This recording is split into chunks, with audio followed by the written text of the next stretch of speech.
8 années de conférences. Et je crois que vous avez vraiment de la chance parce que vous avez des conférenciers de qualité.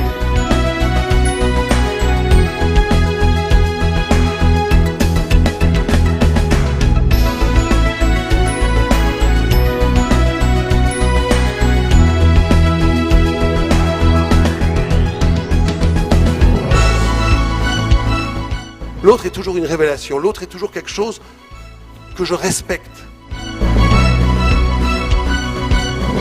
Le shalom, il se fait pas lorsque quelqu'un y pense comme moi.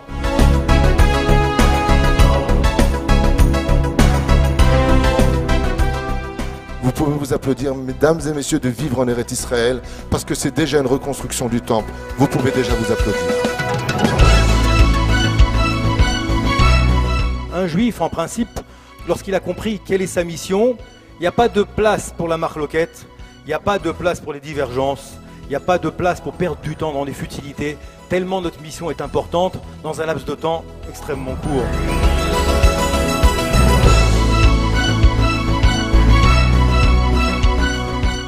Si tu étais proche de la mort, tu dirais appelle-le, dis que je lui parle plus parce qu'il m'a pas invité au aîné de son fils. Tu dirais ça si tu étais proche de la mort? Finalement, la sinatrinam, c'est ne pas accepter la règle qui s'appelle l'autre. Parce que nous sommes l'âme de l'humanité. Et qu'à travers nous, la paix se fera dans le monde si on arrive à faire l'unité entre nous et à appliquer la Torah et les mitzvot tous ensemble à travers la simcha. Je dois apprendre de toi ce qui me manque.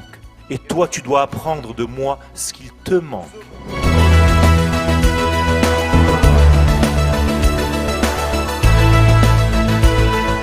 C'est un travail. C'est que si quelqu'un le matin il ne se lève pas pour dire je vais faire le shalom, ça ne marchera jamais. Hein. Celui qui croit que ça marche tout seul, ça ne marche pas.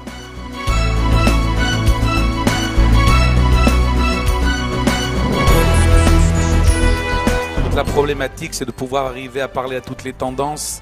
Baruch Hashem, elles sont réunies aujourd'hui sous cette voûte. Aujourd'hui, le peuple d'Israël est prêt à donner sa vie les uns pour les autres. C'est pour ça que j'aime tant les militaires. Parce qu'ils donnent leur vie pour protéger les autres sans compter.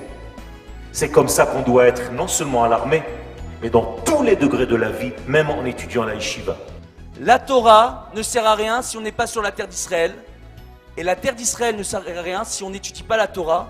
Et si on ne se sert pas de la Torah pour faire l'unité dans le Ham Israël. Le fait d'être ensemble, de s'entre-écouter, et c'est déjà l'irruption d'un shalom. Pour cela, on a besoin de bitoul, d'annulation, d'humilité et d'amour.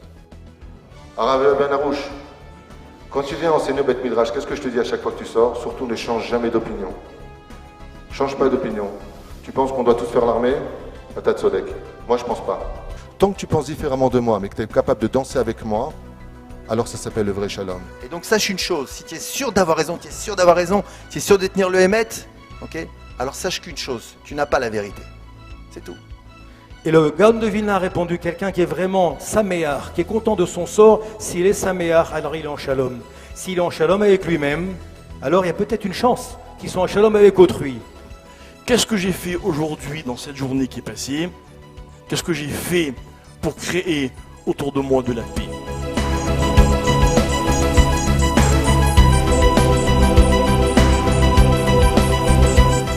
Quand tu dis merci, tu es béchalom. Quand tu dis mais, tu es plus béchalom. Ça veut dire que ça vaut la peine, Rabotai, ça vaut la peine de travailler. Mais il faut tsarir les chalem, il faut payer.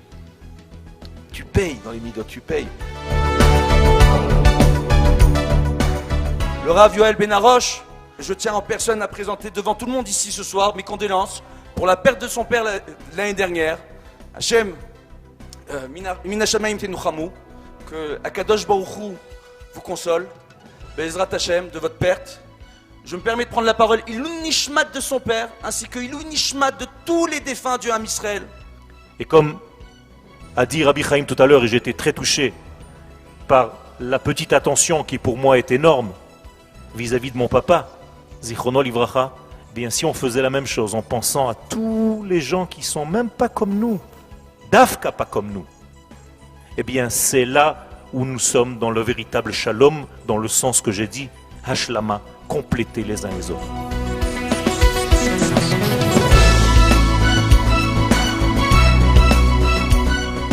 Merci constamment à toi, Hachem, de nous donner toujours à tous la possibilité de devenir, et surtout dans la Torah.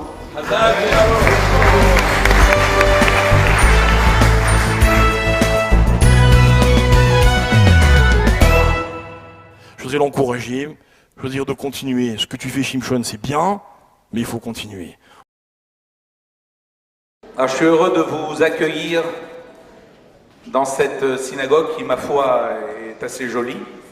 D'abord et avant tout, les Varech Be'arsania, parce que le patron ce soir c'est Shimshon. Alors Shimshon il est Hanav et il ne veut pas qu'on parle de lui. Ok. Mais on est obligé de dire quand même quelques mots. Shimshon c'est Israël Torah. Il m'a bien briefé, il m'a dit surtout tu parles de moi, etc. Bon.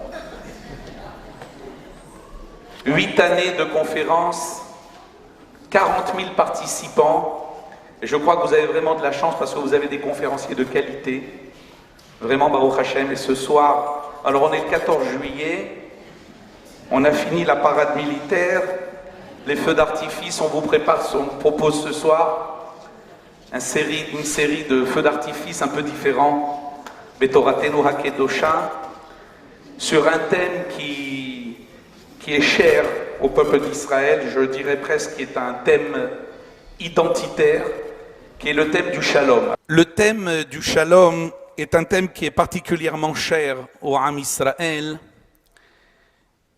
Baruch haba Rabbi Raphaël, Baruch haba. Donc je disais il y a une minute, c'est presque un thème qui relève du message universel du Am Israël. Le shalom, c'est quelque chose de fondamental chez nous. Même si de l'autre côté de l'Atlantique, à l'ONU, certains ou d'aucuns pensent autrement. Israël, Shohel et Shalom. Et c'est tellement vrai qu'il y a quantité de mitzvot dans la Torah qui tournent toutes autour du thème du Shalom, même s'il s'agit de Milhama. Même s'il s'agit de guerre, il y a d'ailleurs dans la paracha de la semaine dernière, injonction est faite au peuple d'Israël de ne pas agresser Ammon, Moav, Altit Garbam, Ve'al ta'aseh lahem milhama, dans la paracha de Kitetse que nous lirons dans quelques semaines, Kitikra ve'l'ir leilahem alea letofsa, ve'karata elea le shalom. Il y a une injonction qui est faite au peuple d'Israël dans les moments les plus critiques, dans des moments goraliim, comme la guerre, une guerre de survie ou une guerre de conquête, d'abord de proposer c'est quelque chose qui est dans nos gènes. Le shalom, c'est quelque chose qui est fondamentalement ancré dans le Ham Israël. Et alors tout ça est résumé dans une Mishnah. On a beaucoup de documents qui parlent du shalom. J'ai voulu en sélectionner un parce que je voudrais surtout entendre les conférenciers. Il y a une Mishnah à la fin de Okatsin. Okatsin est une Mishnah qu'on trouve dans le Seder de Taharot. Alors les Taharot, c'est les thèmes de pureté et d'impureté qui n'ont malheureusement pas encore cours. Mais je vous annonce une bonne nouvelle, le Beth Amikdash est en voie d'être reconstruit Bekarov, Be'ezrat Hashem. On est l'avant-veille de Tisha B'Av, Ve'im lo arsha ve'matai. Je dois d'ailleurs vous dire pour la petite anecdote, quand on a voulu construire cette synagogue, on avait deux options, ou de commencer le jour de Tisha B'Av, ou reporter après les Hagim. Alors j'ai mis tout mon poids dans la balance pour démarrer. Nous avons construit cette synagogue, on a posé la première pierre le jour de Tisha B'Av. Yakadosh Baruch Hu a détruit sa maison le jour du Tisha B'Av. Et on a fait couler du ciment, on a consulté les Dayanim avant, ne vous inquiétez pas, tout a été fait comme il faut.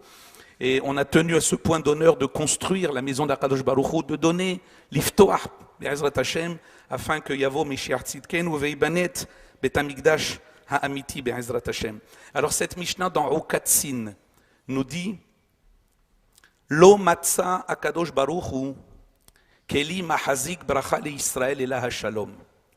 Akadosh Baruch Hu n'a pas trouvé d'autres ustensiles, d'autres réceptacles pour bénir Israël que la paix. Parce que s'il n'y a pas de paix, il ne peut pas y avoir il n'y a pas de sérénité, il ne peut pas y avoir de paix sociale, il ne peut pas y avoir de bonheur. Parce que si quelqu'un, même s'il a plein d'argent, il a des affaires qui marchent très très bien, Il rentre chez lui, il se dispute avec sa femme. Il va au boulot, il se dispute avec ses ouvriers. Il a de l'animosité avec ses amis, avec son entourage. Sa vie est un enfer. Il ne peut pas y avoir de bracha si elle n'est pas véhiculée par un kéli qu'on appelle le shalom. Je fouillais quelques documents et je suis tombé, j'espère que les rabbanim ici ne vont pas m'en vouloir, pas vous faire une citation de la Torah, mais une citation de Menahem Begin. Lorsque l'État d'Israël a reçu Anwar el-Sadat, alors après des décennies de conflits, je vais vous lire en une phrase qu'avait dit Menahem Begin, qui m'a paru être une phrase poignante. Voilà ce qu'il lui a dit à la Knesset. Amim rabim nihalu milhamot benehem velifamim ishtamshu bemusag ha'evili oyev nitzhi. De nombreux peuples ont mené des guerres et ont pensé que des ennemis peuvent être des ennemis définitifs, des ennemis éternels, des gens avec lesquels on ne peut jamais faire la paix. En oivim nitzhiyim, à part Amalek. Le'achar kol hamilhamot ba shalom habilti nimna. Après la guerre, se présente à nous une paix qui est une paix incontournable. Moi, je crois sincèrement qu'arrivera un jour où ceux qui nous entourent comprendront que le message essentiel du Ham Israël, c'est d'amener le shalom. Et je voudrais vous lire pour terminer le commentaire du Tosfot Yom Tov, qui est un commentateur médiéval, sur cette Mishnah de Rukatsin que je vous ai citée. Voilà ce qu'il dit, elle tombe à point à l'avant-veille de Tisha B'Av. Shene'emar Adonai oz le'amo yiten, Adonai yivarech et amo b'shalom. Quelle est la preuve que HaKadosh Baruch Hu aime son peuple? C'est qu'il l'a béni par la puissance, c'est-à-dire qu'il lui a donné la paix. Dit le Pirush Tosfot Yom Tov, Hashem yivarech et amo b'shalom, Gadol ha-shalom, sheksheyavo melech ha-mashiach, eno poteach ela b'shalom. Le message qu'amènera cet homme, ce personnage charismatique, qui se tiendra probablement sur la Bama à l'ONU et qui prouvera aux yeux des peuples que Israël est un peuple chez Shohet HaShalom, comme dit le texte, Manavu ale harim ragle mevaser, mashmi HaShalom, omer letzion malach Eloaïr. Comme dit le prophète, que sont beaux tes pieds, toi, l'annonciateur, celui qui va faire circuler ce message Mashmi HaShalom, ce message de paix. Voilà une petite introduction sur cette notion fondamentale dans la Torah qu'est le Shalom. Et je voudrais, alors on m'a donné un ordre pour les conférenciers, messieurs, je vous demanderai de respecter, s'il vous plaît, 10 minutes.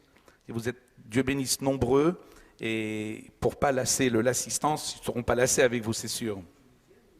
Comment? 10 minutes tunisiennes, ça fait 12, maximum. Rav Mendy Atal de Tel Aviv, Bevakasha. Hodul Hashem Kitov Kilolam Chazdo, Baruch Hashem, ça fait plaisir de voir autant de monde. Peut-être bientôt à Tel Aviv, Bezrat Hashem. En classe, on avait un jeu sympathique qui s'appelait 1, 2, 3, Shalom.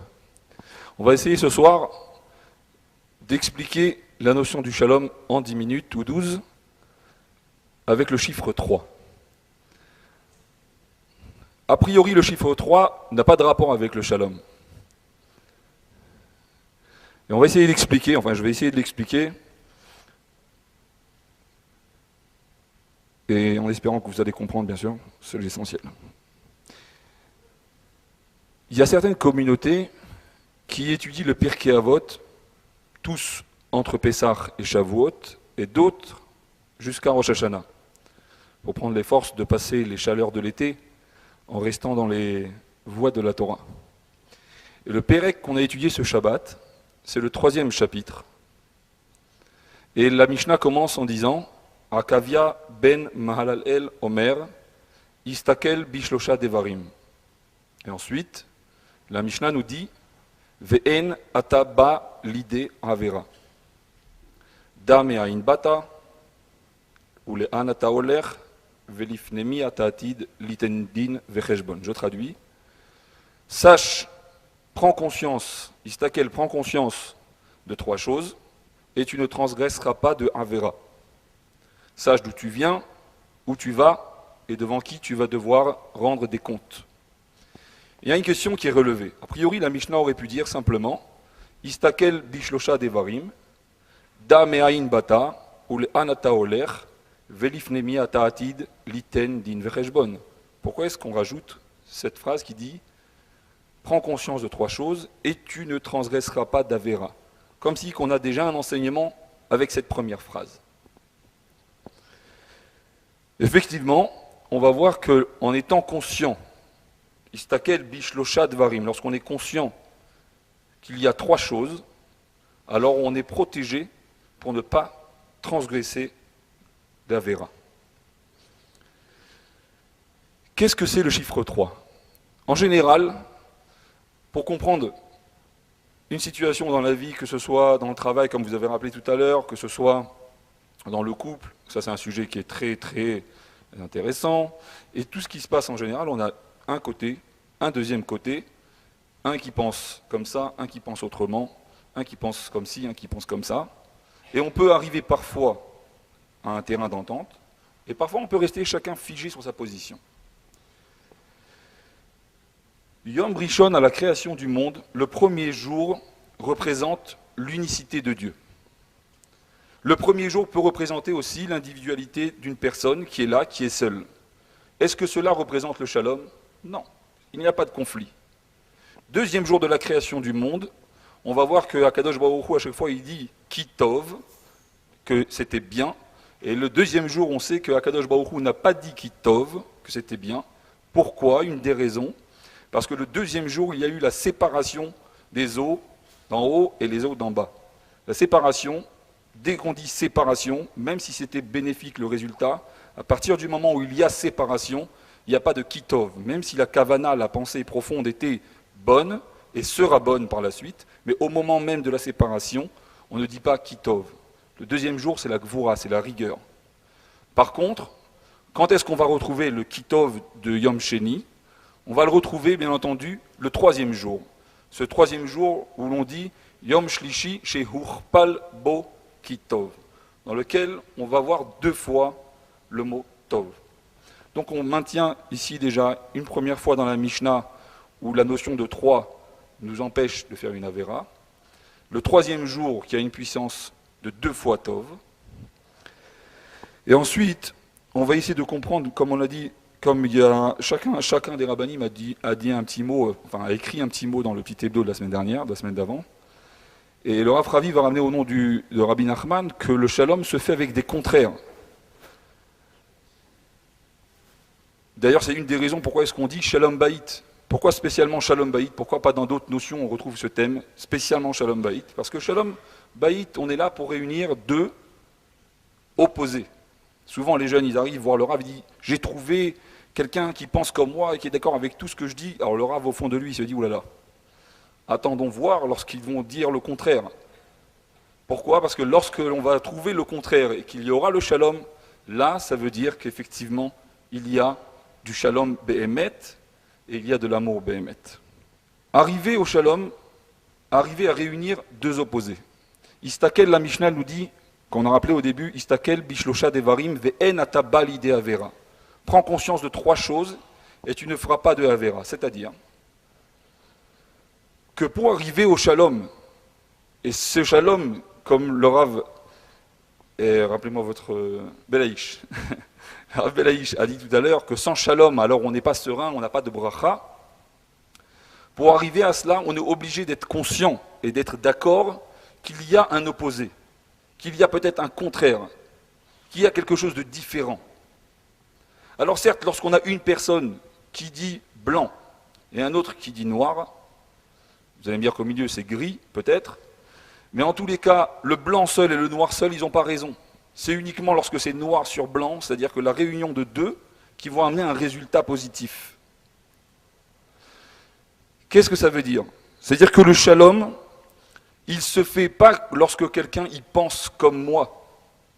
Si on se trouve en réunion avec des amis qui pensent, en général si ce sont des amis, c'est qui pensent comme moi, ce n'est pas le vrai shalom. Le shalom, il se fait lorsqu'il y a des contraires. Et lorsqu'après ces contraires-là, on arrive sur un terrain d'entente, alors là, on arrive au vrai shalom. Où est-ce qu'on a retrouvé ça? On a retrouvé ça dans la paracha de Pinchas qu'on a lu il n'y a pas longtemps, que certainement les rabbins des communautés ont dû ramener ce fameux mot de shalom qui est écrit dans la paracha de Pinchas, qui est écrit couper. La reine ineni notenlo et beriti shalom. Et le mot shalom là-bas, le vav, il est coupé. Le vav qui représente la structure d'un être humain, debout, droit. S'il se tient droit, alors il ne laisse pas la place, comme on dit dans la Mishnah, romdim, tzfufim ou mishtachavim revachim. Que dans le Beth Amikdash, lorsqu'on disait qu'ils se tenaient debout, ils étaient serrés, et lorsqu'ils se prosternaient, il y avait de la place. On explique que lorsque quelqu'un il reste debout, ferme sur ses positions et qu'il ne laisse pas la place à l'autre, alors on est tsafouf. Il n'y a pas de place pour l'autre. Mais lorsqu'on est mishtachavé, lorsqu'on est batel, lorsqu'on est arnav, lorsqu'on a de l'humilité, alors revachim, il y a de la place pour tout le monde. Et cette notion de shalom là, elle nous permet dans ce mot là de shalom, qui peut se lire lorsque le vav est coupé, il peut se lire shalem, nous permet d'arriver à une perfection, à une plénitude. À quel moment on peut arriver à cette plénitude? Lorsqu'on est conscient qu'on est une moitié, comme ce vav qui est coupé. Et lorsqu'on a le shalom, et que le contraire du shalom c'est la colère, et c'est le karas, c'est la ga'ava, c'est la colère et l'orgueil, alors on entraîne la avodazara. Quand est-ce qu'on retrouve ça également avec Moshe Rabbeinu? Le Dieu Akadosh Baruch Hu lui a dit, le pardon du Haïgel, c'est par Machatzi Tashekel. Moshe, il a eu du mal à comprendre. C'est-à-dire quoi il a eu du mal à comprendre? Un enfant, tu lui dis c'est quoi un demi-shekel, il te dit. C'est-à-dire quoi Moshe Rabbeinu, il n'a pas compris c'est quoi Machatzi Tashekel. Il n'a pas compris comment une faute aussi grave peut être pardonnée par un Machatzi Tashekel. Et la réponse, elle est dans ce vav de Shalom.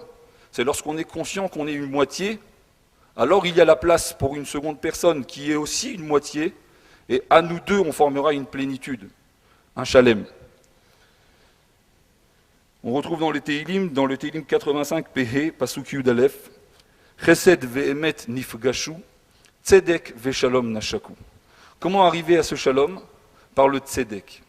Il y a marqué également dans la Mishnah de Pirkei Avot, je ne me rappelle plus, excusez-moi, le Perek, Marbe tzedaka, marbe shalom. Qu'est-ce que ça veut dire? Lorsque quelqu'un vient te dire quelque chose qui te paraît pour toi quelque chose d'incohérent, si cette personne vient te parler et te dire cette chose-là, c'est qu'il est persuadé qu'il dit quelque chose de juste. À part si c'est un fou, mais bon, ça peut arriver. Mais en général, quelqu'un qui vient t'exposer un sujet, il est persuadé que ce qu'il dit, c'est tzedek. Et même si toi, tu es sûr qu'il se trompe, si tu veux arriver au shalom, tu dois d'abord passer par tzedek veshalom. Ça veut dire quoi, tzedek veshalom? Lorsque tu veux faire passer un message à quelqu'un, même si tu vas peut-être lui dire le contraire de ce qu'il a dit, tu dois d'abord lui dire tzodek. Tu dois d'abord lui dire que tu as raison. Mais pas le tu as raison, vous savez, ouais, tu as raison, je passe. Un vrai, il a raison, parce qu'il est persuadé qu'il a raison. Ça te dérange de dire qu'il a raison? Parce que tu as une ga'ava, parce que tu as une fierté, alors tu ne pourras pas lui dire que tu as raison. Et donc le shalom, il va être difficile à atteindre. Si ce shalom, ce vav, il n'est pas coupé en deux, il ne laisse pas la place à une autre moitié, comment atteindre le shalom? Combien de minutes là? Ça va? L'image qu'on donne, j'ai entendu comme ça une image qu'il y a un couple qui est venu voir un rave et qui viennent bien sûr pour divorcer. Lo alenu. Mais lorsque le rave il demande pourquoi est-ce qu'ils veulent divorcer, il ne se rappelle plus pourquoi. Ça aussi, ça arrive souvent. Mais à un moment donné, ils ont fait bonenout, ils ont médité un peu et ils se sont rappelés. Il y a eu un conflit. Le rave connaît bien le khatan, le mari, il connaît bien la femme également en général, parce qu'il leur a fait le shidour, etc. Et lorsqu'ils remontent au point important de leur discorde, c'était l'éducation des enfants. Le mari dit, Rav, vous me connaissez, je suis quelqu'un de bien élevé, donc l'éducation de mes parents, c'est une bonne éducation, donc je veux inculquer ça à mes enfants. Et la femme dit au Rav, vous me connaissez, vous connaissez ma famille, nous avons eu une bonne éducation, donc mon éducation est bonne. Le Rav, il leur dit, je vois de vous deux que la meilleure éducation pour les enfants, c'est de divorcer. Alors là, il y a un blanc. Et bien entendu, on reste devant une question. Mais alors, quelle éducation sera la bonne? Celle du mari, qui est bien élevé. D'ailleurs, c'est pour ça que la femme s'est mariée avec lui. Ou celle de la femme, qui est bien élevée, et c'est pour ça aussi que le mari s'est marié avec elle. Ben, c'est ni l'un ni l'autre. Parce que si je dis Yom Echad, et que je suis seul le premier jour de la création, ce n'est pas une chorma, il n'y a pas de shalom, il n'y a pas de conflit. Le deuxième jour, c'est qu'on est conscient qu'il y a deux personnes. Il y a un homme, il y a une femme, il y a deux idées différentes. Mais là, il n'y a rien. Il n'y a pas de kitov. Alors, quelle éducation est la bonne? L'éducation qui va sortir du couple, ensemble, qui sera une nouvelle éducation, qui sera un résultat d'un effort du père et de la maman. Ça, c'est le 3. Ça, c'est le shlishi. Et là, on va retrouver le kitov kafoul. 2 fois kitov. Quel rapport avec le Beth Amikdash? Kamouvan, c'est évident, puisque nous approchons du Tisha B'Av et que nous ne comptons pas passer Tisha B'Av sans Mashiach et sans le Beth Amikdash. Ce Beth Amikdash, il est appelé Beth Amikdash à Shlishi, 3e Beth Amikdash. Il peut être d'un côté une partie du premier et une partie du deuxième réunis, mais il peut être également et surtout un nouveau Beth Amikdash, un 3e Beth Amikdash. Et c'est ce Beth Amikdash que nous attendons. Et ce soir, 8 ans, Shimshon se bat à transmettre la Torah, mais pas seulement, la Torah dans sa diversité, avec une approche différente, avec des rabbanim différents qui ont grandi dans des milieux différents, qui d'apparence pourraient être différents. Mais lorsqu'ils sont différents, ce n'est pas Kitov 2 fois. Mais lorsque Shimshon, avec ses efforts, ses coups de téléphone, parce qu'on arrive, on croit que tout est facile et tout est prêt, mais il y a du travail en amont qui est très fort, et que lorsqu'on réunit tout le monde, finalement, on arrive à ce Kitov. Donc lorsqu'on étudie la Torah, lorsqu'on se rapproche de la Torah, si cette Torah elle ramène du shalom, c'est une Torah émet. Si cette Torah elle te permet de rentrer à la maison et d'attaquer ta femme ou ton mari, ou d'attaquer ta famille à travers cette Torah que tu as appris, cette Torah n'est pas valable. Pas que la Torah n'est pas bonne, c'est que le récipient n'a pas été adéquat. Pour cela, on a besoin de bitoul, d'annulation, d'humilité et d'amour. Et cet amour-là, à travers la réunion de toutes les hashkafot de la Torah, et de toutes les visions de la Torah chassidique, moussar, peu importe de quel endroit on vient, tout le monde a le même objectif. Le même objectif, c'est de créer ce 3e, ce renouveau, ce 3e Beth Amikdash que nous allons vivre tous ensemble. Amen, amen. Kafoul, 2 fois bravo. D'abord, tu as tenu le timing. Varim niflaim, yafé me'od. Morav et Rabota, il ne faut pas penser que le shalom, c'est quelque chose qui va de soi. Le modèle de l'homme qui a véhiculé le shalom, tel qu'il est le personnage, c'est Aharon HaKohen, comme vous l'avez rappelé. Il est Ohev Shalom, mais il est surtout Rodef Shalom. Il y a une différence entre aimer le shalom. Tout le monde aime la paix. À part les mercenaires, les fous, les conquérants, les choses. En général, un homme, il veut vivre dans la paix. Il faut être Rodef Shalom. Combien tu vas t'investir pour qu'il y ait de la paix dans ton foyer, autour de toi? Aaron HaKohen était pétri de ce inyan de shalom, à tel point que quand 2 individus, deux amis étaient fâchés, c'était lui qui dormait pas la nuit. Il allait voir l'un, il était prêt à mentir. Tu sais, ton ami regrette, il va voir l'autre, etc. Ouaya Rodef et Shalom. Nous allons entendre maintenant Rabbi Raphaël de Bayit Vagan, qui va nous parler brillamment du shalom. Bechavod Rabbi Raphaël. Baruch haba. Tout d'abord, je tiens à remercier le Bar Hassania, Rav Belaïch et Shimshon et tous les rabbanim, le Rav de Shimshon, Rav Ben Chitrit et tout le Kal. Et je crois que déjà, presque les mots sont de trop quand on voit le monde qui est venu dès qu'on dit shalom et les rabbanim effectivement de différents horizons qui sont réunis ensemble entre juifs pour parler de shalom. C'est déjà une réussite extraordinaire en soi. Et Baruch Hashem, les livrets en Torah en plus vont en plus illuminer cette réussite en soi qui est merveilleuse. Et je complimente, et en complimente de tout le monde, Shimshon, qui depuis des années a une seule obsession, faire le shalom. Bien si des fois je lui dis, et c'est ce que j'avais écrit quand on m'a demandé le petit hebdo, que le shalom c'est bien, mais il y a un grand problème, une sorte justement d'un dépassement, quand on parle du dépassement, du problème du shalom et du problème de la vérité. Et donc je voudrais vous faire part d'une réflexion rapide à propos de ce conflit qui peut exister entre le shalom et la vérité. Et à propos, puisque c'est le temps qu'il veut demain, c'est Tisha B'Av, il y a une Gemara très très connue dans Gittin, Daf Nun He, Nun Vav, où tout le monde connaît l'histoire, où Kamsa, Bar Kamsa, 3 personnes dont les noms sont une homonymie tout à fait frappante, au point où le Maharal de Prague dit Kamsa c'est Kometz, c'est une séparation. En tous les cas, il y a quelqu'un qui s'appelait peut-être Kamsa, qui adorait Kamsa, qui aimait beaucoup Kamsa, et qui a fait un grand dîner, qui a invité Kamsa à venir, et il a envoyé son shamash, son serviteur, pour chercher son ami Kamsa, et qu'est-ce qu'il amène? Bar Kamsa, qui est son ennemi juré. Et il s'assoit, il commence à manger, il va le voir, il lui dit, non, mais qu'est-ce que tu fais là, t'es mon ennemi.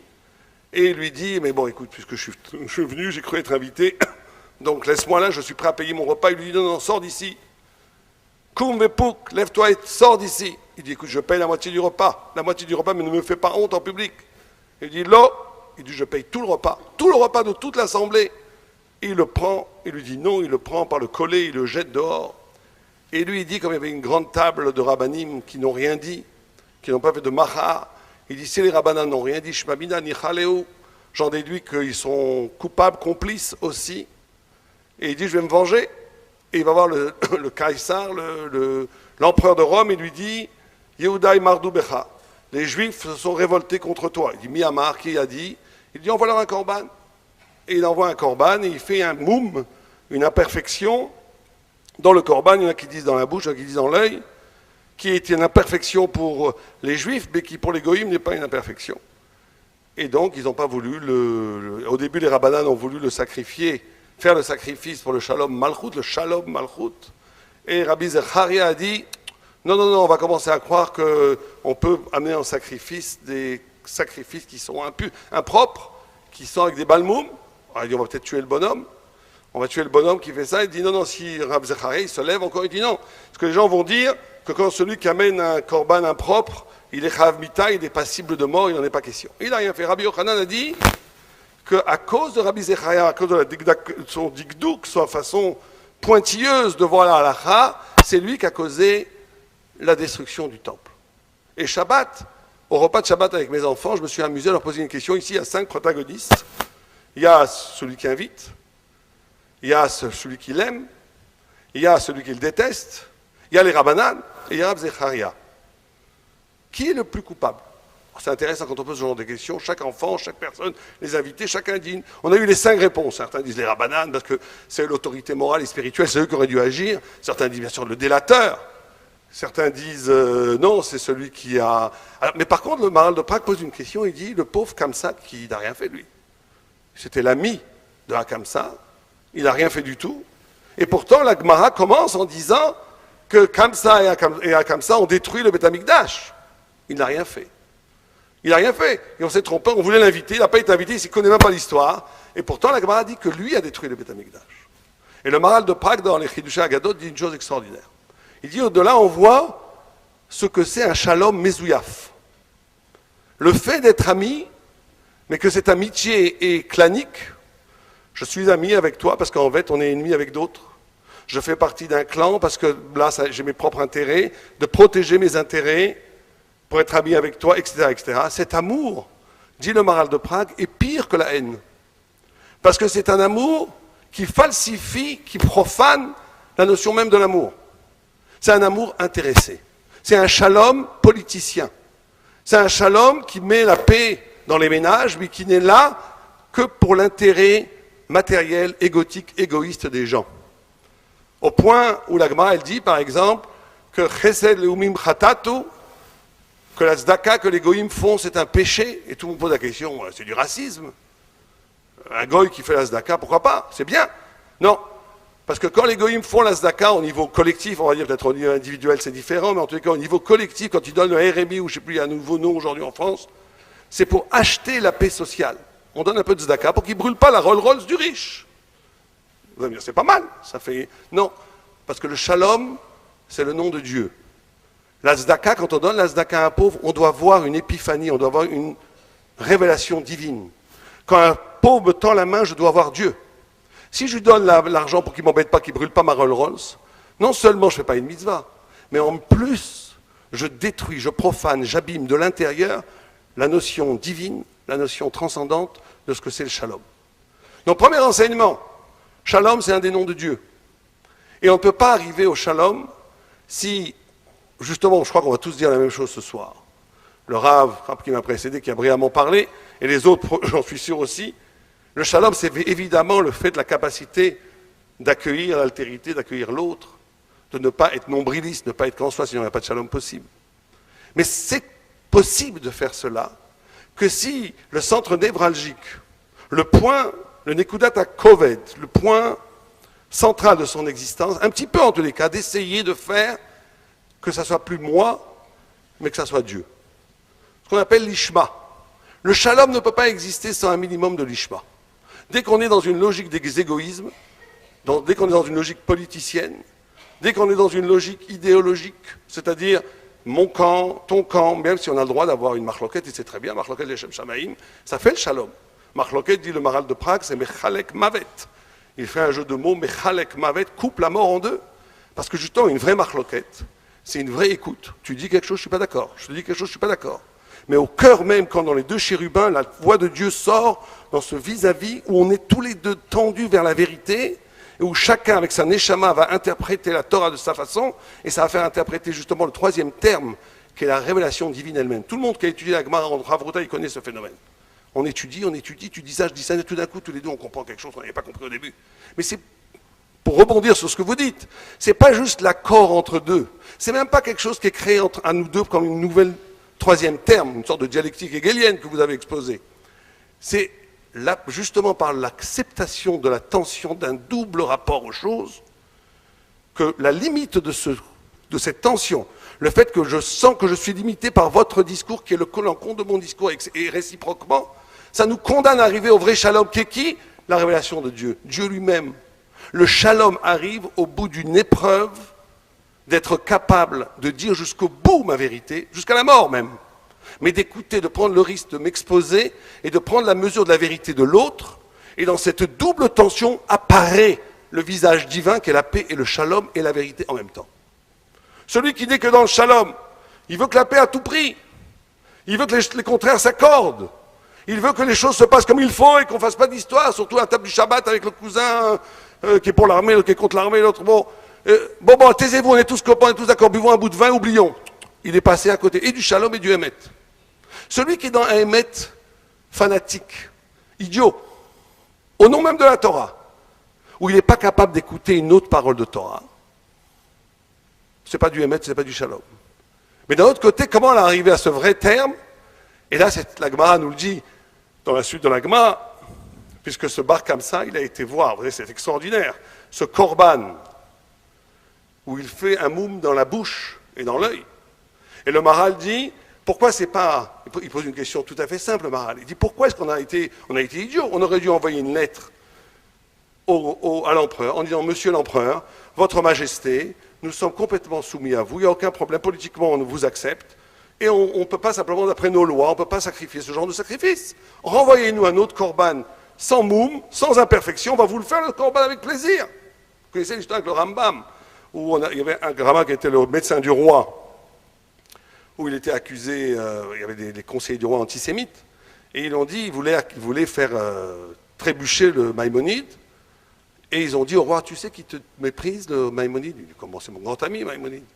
Il dit, bah écoutez, demandez-lui de boire un verre de vin avec vous, que vous servez-lui un verre de vin, on va voir s'il va le boire. Et ils ont servi un verre de vin à Maïmonide devant la cour d'Espagne. Maïmonide, il aurait pu dire, quoi, en effet, je bois. Il a dit, non, je ne boirai pas ce vin. Ma religion me l'interdit. Par contre, amenez-moi de l'eau. Amenez-moi de l'eau.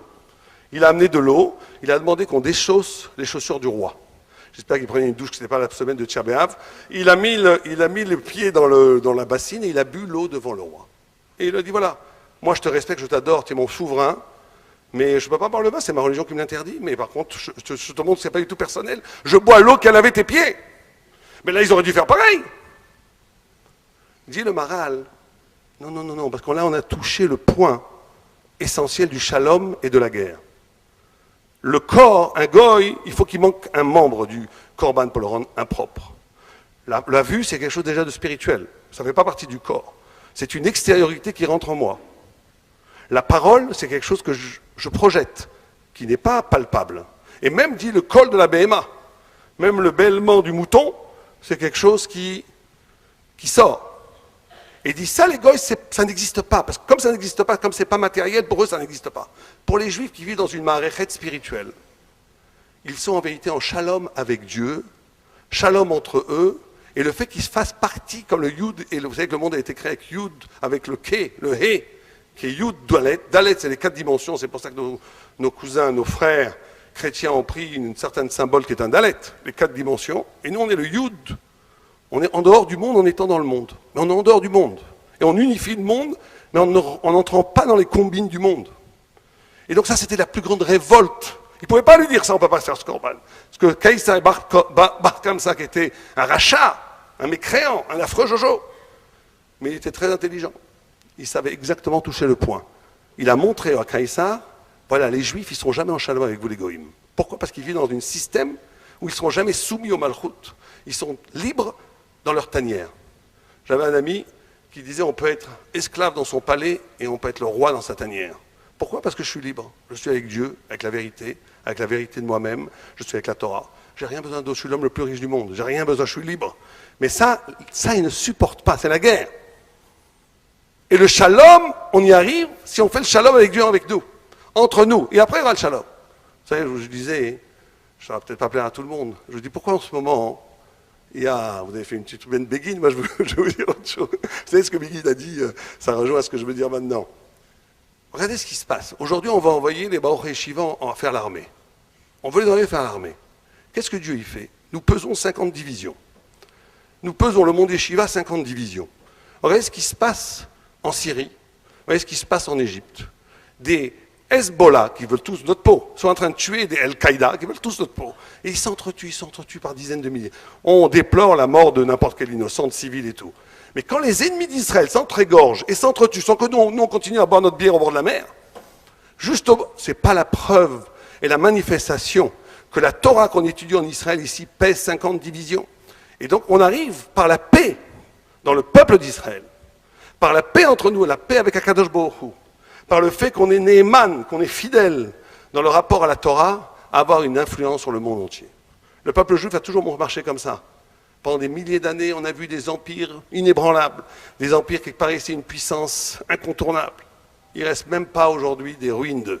Nous, on a toujours été les miskénim dans les Beth Midrash en train d'étudier, on a façonné le monde, on a changé le monde, on est toujours là 3000 ans après. Le rabbi de Ponovitch, quand il est arrivé à Rome pour chercher de l'argent, c'est le grand malheur de tous les rabbins qu'on est yeshivot, ils cherchent l'argent toute la journée, il a dit à son guide, amène-moi à l'Arc de Triomphe. Il a dit, t'es venu ici pour chercher de l'argent ou pour... Amène-moi à l'Arc de Triomphe. Il l'a amené, il tournait autour de l'Arc de Triomphe, comme ça, 1 heure, 2 heures. Là, vous savez, les gens, les guides, ils sont payés à l'heure. Hein. Donc là, ça tournait le compteur. Et il tourne 1 heure, 2 heures, 3 heures, il ne comprenait rien, il est devenu fou le rabbin. Et tout d'un coup, il a pointé comme ça, parce qu'il y a la menorah là-bas. Sur l'Arc de Triomphe, là, il y a la menorah qu'ils ont ramené du temple. Et il a dit, Titus, Titus, où es-tu? Toi, t'es nulle part. L'Empire romain n'existe plus depuis des siècles, il reste que des ruines. Et nous, on est toujours là avec les tzitzit et la kippa.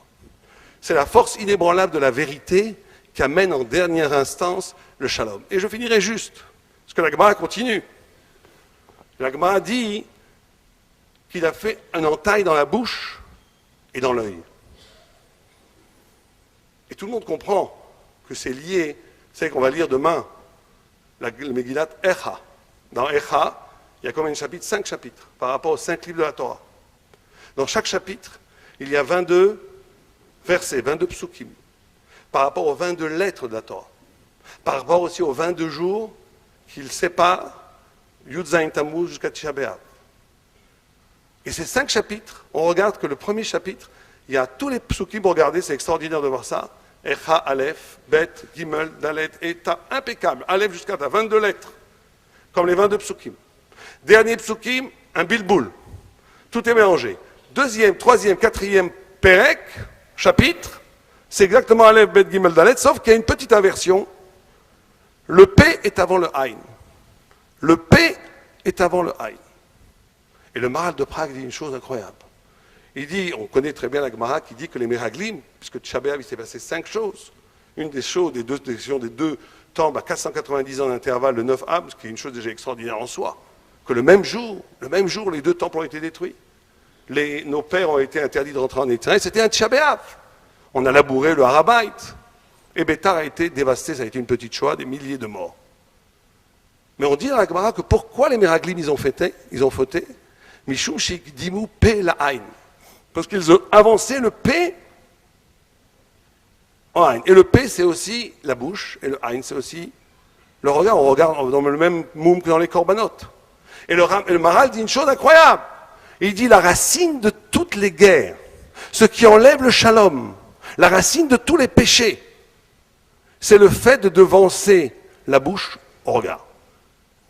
Moi, si vous allez me demander c'est quoi la racine de tout, on m'aurait demandé à moi, c'est quoi la racine de tous les guerres, les conflits, j'aurais dit l'orgueil, je sais pas moi, le désir mal placé, le kavod, je sais pas, mais jamais j'aurais dit que c'est que le fait qu'on parle avant de voir. Mais comment elle dit non? Mishum shegdimu pe la hain. Ça veut dire quoi? Je finirai juste avec ça. Vous savez que quand Dieu a créé le monde, il a créé le monde sur un système de tohu, bohu, yetzira. Tohu, étonnement. Bohu, confusion. Estonish, dit Rashi. Bohu, confusion. Yetzira, création. C'est un système universel qui est la clé même de la création du monde. Et connaître quelque chose, tohu, étonnement, parce que avant la création du monde, il y avait la plénitude infinie de la lumière de Dieu, ne laissant place à rien d'autre que Dieu lui-même. Vous savez que c'est une des questions dont se nourrissent tous les hérétiques, dont certains que je ne nommerai pas ici en public. Un Hollandais, venant d'Espagne, qui lui disait, c'est pas possible, Dieu est tout, puisqu'on ne peut pas considérer autre chose que Dieu. Grosse couchia que la Kabbalah reprend avec le Tzimtzum. Mais en tous les cas, étonnement, le fait qu'il y ait quelque chose plutôt que rien, c'est un étonnement, une question vertigineuse. Toutes les personnes, même s'il n'est pas philosophe, s'il réfléchit un tout petit peu à ça, il va aller très très très loin. Pourquoi y a-t-il quelque chose plutôt que rien? Étonnement. Cet étonnement suscite un bilboul, c'est pour ça que certains vous disent ne réfléchissez pas trop. Bilboul. Et ce bilboul t'oblige à reconstruire un savoir. Connaître, c'est toujours cette démarche-là, une vraie connaissance. Une vraie connaissance, ça passe toujours par accepter une altérité, quelque chose qui n'est pas moi, ne pas projeter mes vues sur l'autre, pas connaître déjà ce que je connais sur l'autre.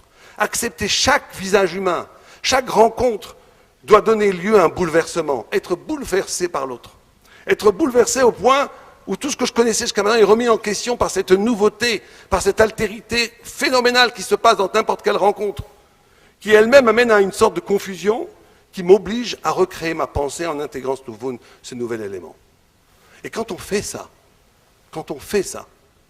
on ne fait aucun péché et on est toujours en shalom. Pourquoi? Parce que l'autre est toujours quelque chose de merveilleux. L'autre est toujours une révélation. L'autre est toujours quelque chose que je respecte. C'est pour ça que l'humilité, Reshit Chochma Yirat Hashem, à la racine de l'intelligence, à la racine de l'existence. Il y a cette capacité d'humilité, de crainte de Dieu, de voir dans l'autre quelque chose d'extraordinaire, d'en voir dans chaque événement, même dans un papillon, même dans les oiseaux, même dans un lac, dans n'importe quel regard. Il y a une lettre de Dieu qui apparaît, qui est bouleversante.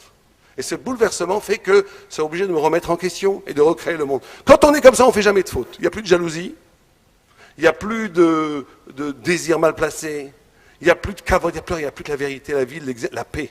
On arrive à la paix essentielle. Et c'est ça qui a été abîmé. Et c'est ça qui l'a abîmé dans le paix et dans le haïn. Ce qui a été abîmé, c'est que les gens, nous-mêmes, nous sommes tous atteints par cette maladie, parlent avant de voir. Je sais déjà qui tu es, je sais déjà comment tu es. J'ai pas besoin, je ne veux plus t'écouter, je te connais déjà, je sais ce que tu vas me dire. J'ai déjà un programme dans ma tête déjà assez performant pour remplacer tout nouvel élément, le mettre dans des choses du déjà vu, du déjà connu.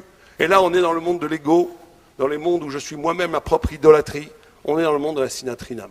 La sinatrinam, elle n'est pas forcément chinam, elle a forcément une cause historique.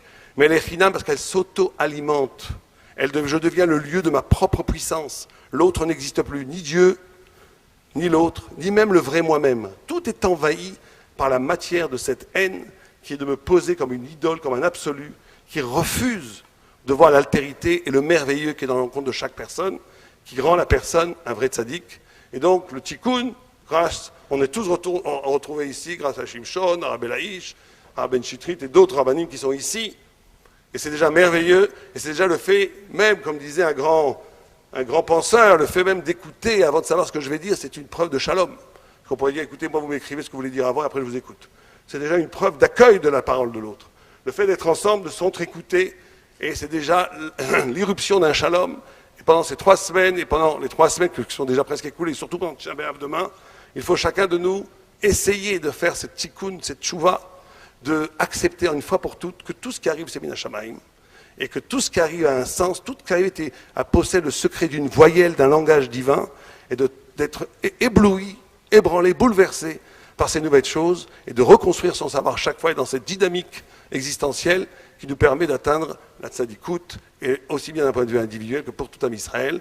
Et nous sommes confiants, Bezat Hashem, que le Mashiach va venir et va incarner ce shalom universel dont le peuple, quand on le dira Belaïch, dont le peuple d'Israël porte l'étendard, puisqu'on prie 3 fois par jour pour le shalom.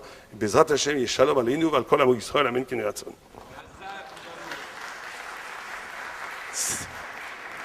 Rabbi Raphaël, on pourrait t'écouter des heures, vraiment. Rav? Oui. Une citation, Hazak ou Baruch. Passionnant. Amar Rabbi Yudan. Gadol ha-shalom, shekach shemo shel HaKadosh Baruch Hu nikra shalom, hadaoud ichtiv, vaikra lo Adonai shalom. La paix est tellement importante, nous dit ce Rav Yudan Berabi Yossé, qu'Akadosh Baruch Hu en a fait son propre nom, son propre qualificatif. Il y a d'ailleurs de cela, découle de cela une halakha, c'est qu'il est interdit de prononcer le mot shalom quand on est dans un endroit qui n'est pas un endroit propre. Qu'est-ce qui se passe? Les rabbanim se disputent entre eux. Voilà, faire la place à autres, l'altérité. Voilà. Travaux pratiques. On va trouver de la place pour tout le monde, Be'ezrat Hashem. Je voudrais appeler maintenant le Rav Twitou, Bevakasha, qui va nous parler à sa manière du shalom, Bechavod Arav. L'altérité, je ne sais même pas ce que ça veut dire. Ils me font peur depuis tout à l'heure, ils parlent, ils emploient des mots en français.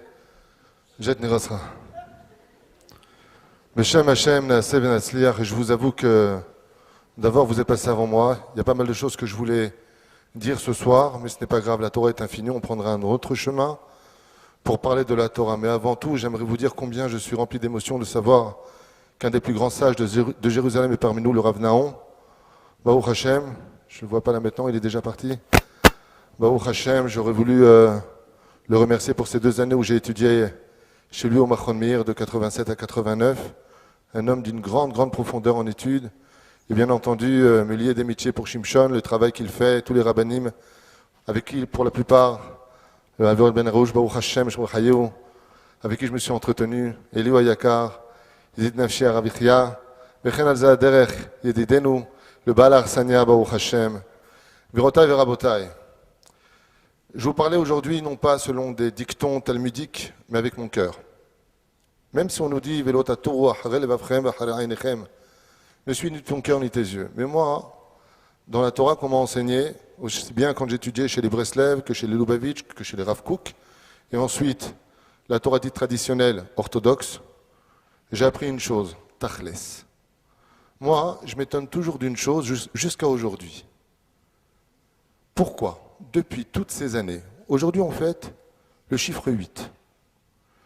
On a entendu des discours de rabbanim extraordinaire. Je félicite tous ceux qui sont intervenus avant moi pour la magnificence de leur connaissance qui nous ont, Baruch Hashem, donné envie aujourd'hui d'être ensemble. Et ça fait plaisir. Il y a une Kippas Ruga, il y a un Breslev, il y a un Chauve, il y a Bli Ainara. Je parle de moi, hein. C'est moi le Chauve. Chez Lotier Shum Remez. On est tous ensemble, super. On est là, I love you, Tekero, Tiamo, Ishli Bedish, Taras. Ça, c'est dehors. Alors moi, c'est bien gentil, tous les discours que j'entends, ils me collent à cavote parce que ce sont des discours de vérité, et j'ai beaucoup aimé tout ce que j'ai entendu juste avant. Tout est référencé, tout est émette. Mais moi, ce que je ne comprends pas, c'est pourquoi, depuis qu'on est sorti d'Égypte, on a fait le veau d'or, Mshom. Dieu nous a dit, plus tard, c'est rétroactif, ok, c'est à l'article de Varecha. Ça se discute. On s'est plaint de la manne, c'est quoi cette bouffe, ça vaut même pas un casse-croûte tunisien à Belleville, bon, ok. On a demandé les femmes. On s'est plaint de Moshe Rabbeinu, Kimat Beiskilouni. Bekitsour, comme c'est marqué dans ma Masechet Betsa, page 25 à Moudbet, on est le peuple de la Rasra, c'est une traduction tunisienne. On est le peuple qu'on n'est jamais content de rien, jusqu'à ce que dit, vous pouvez, même le fou, vous savez, comment ça s'appelle, le hummus, qu'on mangeait à la fin du repas, essayez de me donner une petite cacahuète, il dit à Kadosh Baruch Hu. Lemon Hapsh, je ne donne rien à toi. On est un peuple very special. C'est ce qui fait d'ailleurs toute la magnificence du peuple d'Israël. Par contre, quand on est arrivé à l'histoire de la Ouma d'Israël qui devait rentrer dans son pays, on a fait du Lachon Hara. Toutes les fautes qu'on a faites, Dieu nous a pardonné. Cette faute-là, jusqu'à aujourd'hui, on n'a pas été pardonné. Et pourquoi? Parce qu'on a perpétué. On fait du Lachon Hara et on n'arrête pas. Et plus que tout, quand tu poses la question à la Gemara, pourquoi les temples ont-ils été détruits? On te dit, Avodazara, Gilou Yarayot, Shvichut Damim, Lachonara après, Sinat Rinam. Ils ont fait la bracha avant et après. Mais de quoi tu parles? Il y avait plein de Talmidei Chachamim, la preuve en est. Le Rav Sadin a rappelé cette Gemara très connue qui parle justement de la table des Talmidei Chachamim. Seulement, ils avaient oublié un détail. Asher Bahar Banu, comme dit le Rav Kook. Kodem Kol, Asher Bahar Banu, qui nous a choisis en tant que peuple. Ve Natan Lanu et Torato. Il n'y aura pas de Torah chez vous tant que vous n'aurez pas compris que vous devez être une nation sur votre terre, car il n'y a pas de roi sans peuple, il n'y a pas de peuple sans roi. Donc Baruch Hashem, qu'à travers toutes ces péripéties, vous pouvez vous applaudir, mesdames et messieurs, de vivre en Eretz Israël, parce que c'est déjà une reconstruction du temple. Vous pouvez déjà vous applaudir. Mais on n'a pas résolu le problème. On n'a pas encore résolu le problème. C'est qu'aujourd'hui, on est tous d'accord. Alors tout à l'heure, j'entendais le Rav Sadin, Hachem Shrouv Hayeu, le deuxième, il est parti, il est parti, chacun fait des discours super. Et voilà que hier, l'Opachot Velo Yoter, j'ai un Breslev qui vient en Beth Midrash, et son épouse lui dit, rentre, écoutez le Rav Twitou. T'enlèves le i, ça devient comique. Twitou, c'est pas grave. Jusque-là, j'ai dit, ok. Et qu'est-ce qu'il lui dit? Il lui dit, non, si c'est pas la Torah de Rabbeinu, Aleno Lichnas. C'est pas une généralité, bien sûr. Aval, qu'est-ce qui se passe chez lui? Qu'est-ce qui s'est passé chez lui? J'ai été voir un très bon ami avec qui j'ai étudié 2 ans en Chavruta, 2 ans. Un Lubavitch, un homme que j'aime particulièrement. Et on parle comme ça, il me dit, Tishma, Etzlenu, si c'est pas la lignée du Baal Shem Tov, d'abord le Hari Akadosh, bien entendu, le Baal Shem Tov, le Admorazaken, jusqu'au Rabbi Lubavitch, Benenu, l'homme Kablim. J'étudie en Yeshiva Lubavitch, je ne mens pas. Alors, qu'est-ce que c'est que ces discours d'amour qu'on entend constamment dans les yeshivot? Qu'est-ce que c'est ces discours d'amour, on n'accepte pas l'autre, quand on vient pour l'écouter? Qu'est-ce que Béhémet, ça nous apporte? Voici que des années, des gens aussi merveilleux, des rabbanim avec de l'humour, dans une génération on a besoin de rire aujourd'hui, tellement c'est difficile, essaient de transmettre un message. Je vais vous donner un exemple concret. On vient de lire la paracha de Devarim qui se lit toujours avant Tisha B'Av. Là-bas, on voit, selon Rashi, comme le précise aussi le Rachim HaKadosh, les remontrances que Moshe Rabbeinu va faire au peuple d'Israël à travers des allusions, des stations. Mais Rabotai, je ne comprends rien. Les Chachamim nous disent, tu sais pourquoi il y a eu la destruction du temple? Parce qu'on n'a pas fait Ochiach et Amitecha. Ça veut dire qu'on n'a pas fait ce qu'il fallait faire. Tu sais quoi? Klakt, mais non, j'ai rien compris. C'est pour ça, c'est pour celui-là, c'est pour celui-là. Résultat des courses, ça fait 2000 ans qu'on est en galère. Ça fait 2000 ans qu'on enseigne pour faire le shalom. Et ça fait 2000 ans qu'on ne se supporte pas. Ça, c'est le tachles. L'âme. Alors comme vous avez dit des choses qui, Baruch Hashem, montrent un chemin de vérité, mais qui est tellement dur à accueillir, à vivre dans le monde du tachles, avec votre permission, Kvod Rabbanim, j'aimerais employer un autre chemin. Vous avez remarqué que tous ceux qui ont essayé de faire des remontrances à Israël se sont pris des raclés? Vous voulez qui? Irmiyahu? Ishayahu? On lui a coupé sa bouche parce qu'il a dit quoi? Mes lèvres sont impures d'un peuple qui est impur. Dieu lui a dit quoi? T'as en noir chouf, tu vas voir ce que je vais te faire. Vous voulez qu'il y ait un avis Zachoretov qui a dit quoi? Tes enfants, ils ne gardent pas la Brit Mila? Tu dis des propos sur mes enfants? T'as en noir chouf, tu vas voir ce que je vais te faire. Va tout de suite moindre ton élève, Elisha, et toi tu montes ici, tu seras coupé toute ta vie en milliers de Neshamot pour être le témoin de toutes les Brit Milot en Eretz Israël. Mais je ne comprends pas, il vient et fait son boulot comme Dieu le demande, Parashat Devarim. Et dès qu'on fait une remontrance, on lui saute dessus. Et le pire, ça a été qui, Miskin? Alors il y en a un prophète d'Israël, j'aurais pas voulu être lui. Il s'appelle Hoshea ben Be'eri. C'est une grande ségoula de faire une ségoula en son nom pour avoir quelque chose si vous voulez le savoir. Hoshea ben Be'eri, Dieu vient se plaindre du peuple d'Israël. Tu vas leur dire, et Dieu écoute Coco, tu ne vas pas commencer à me casser les pieds. Si tu n'es pas content du peuple d'Israël, tu n'as qu'à changer de peuple.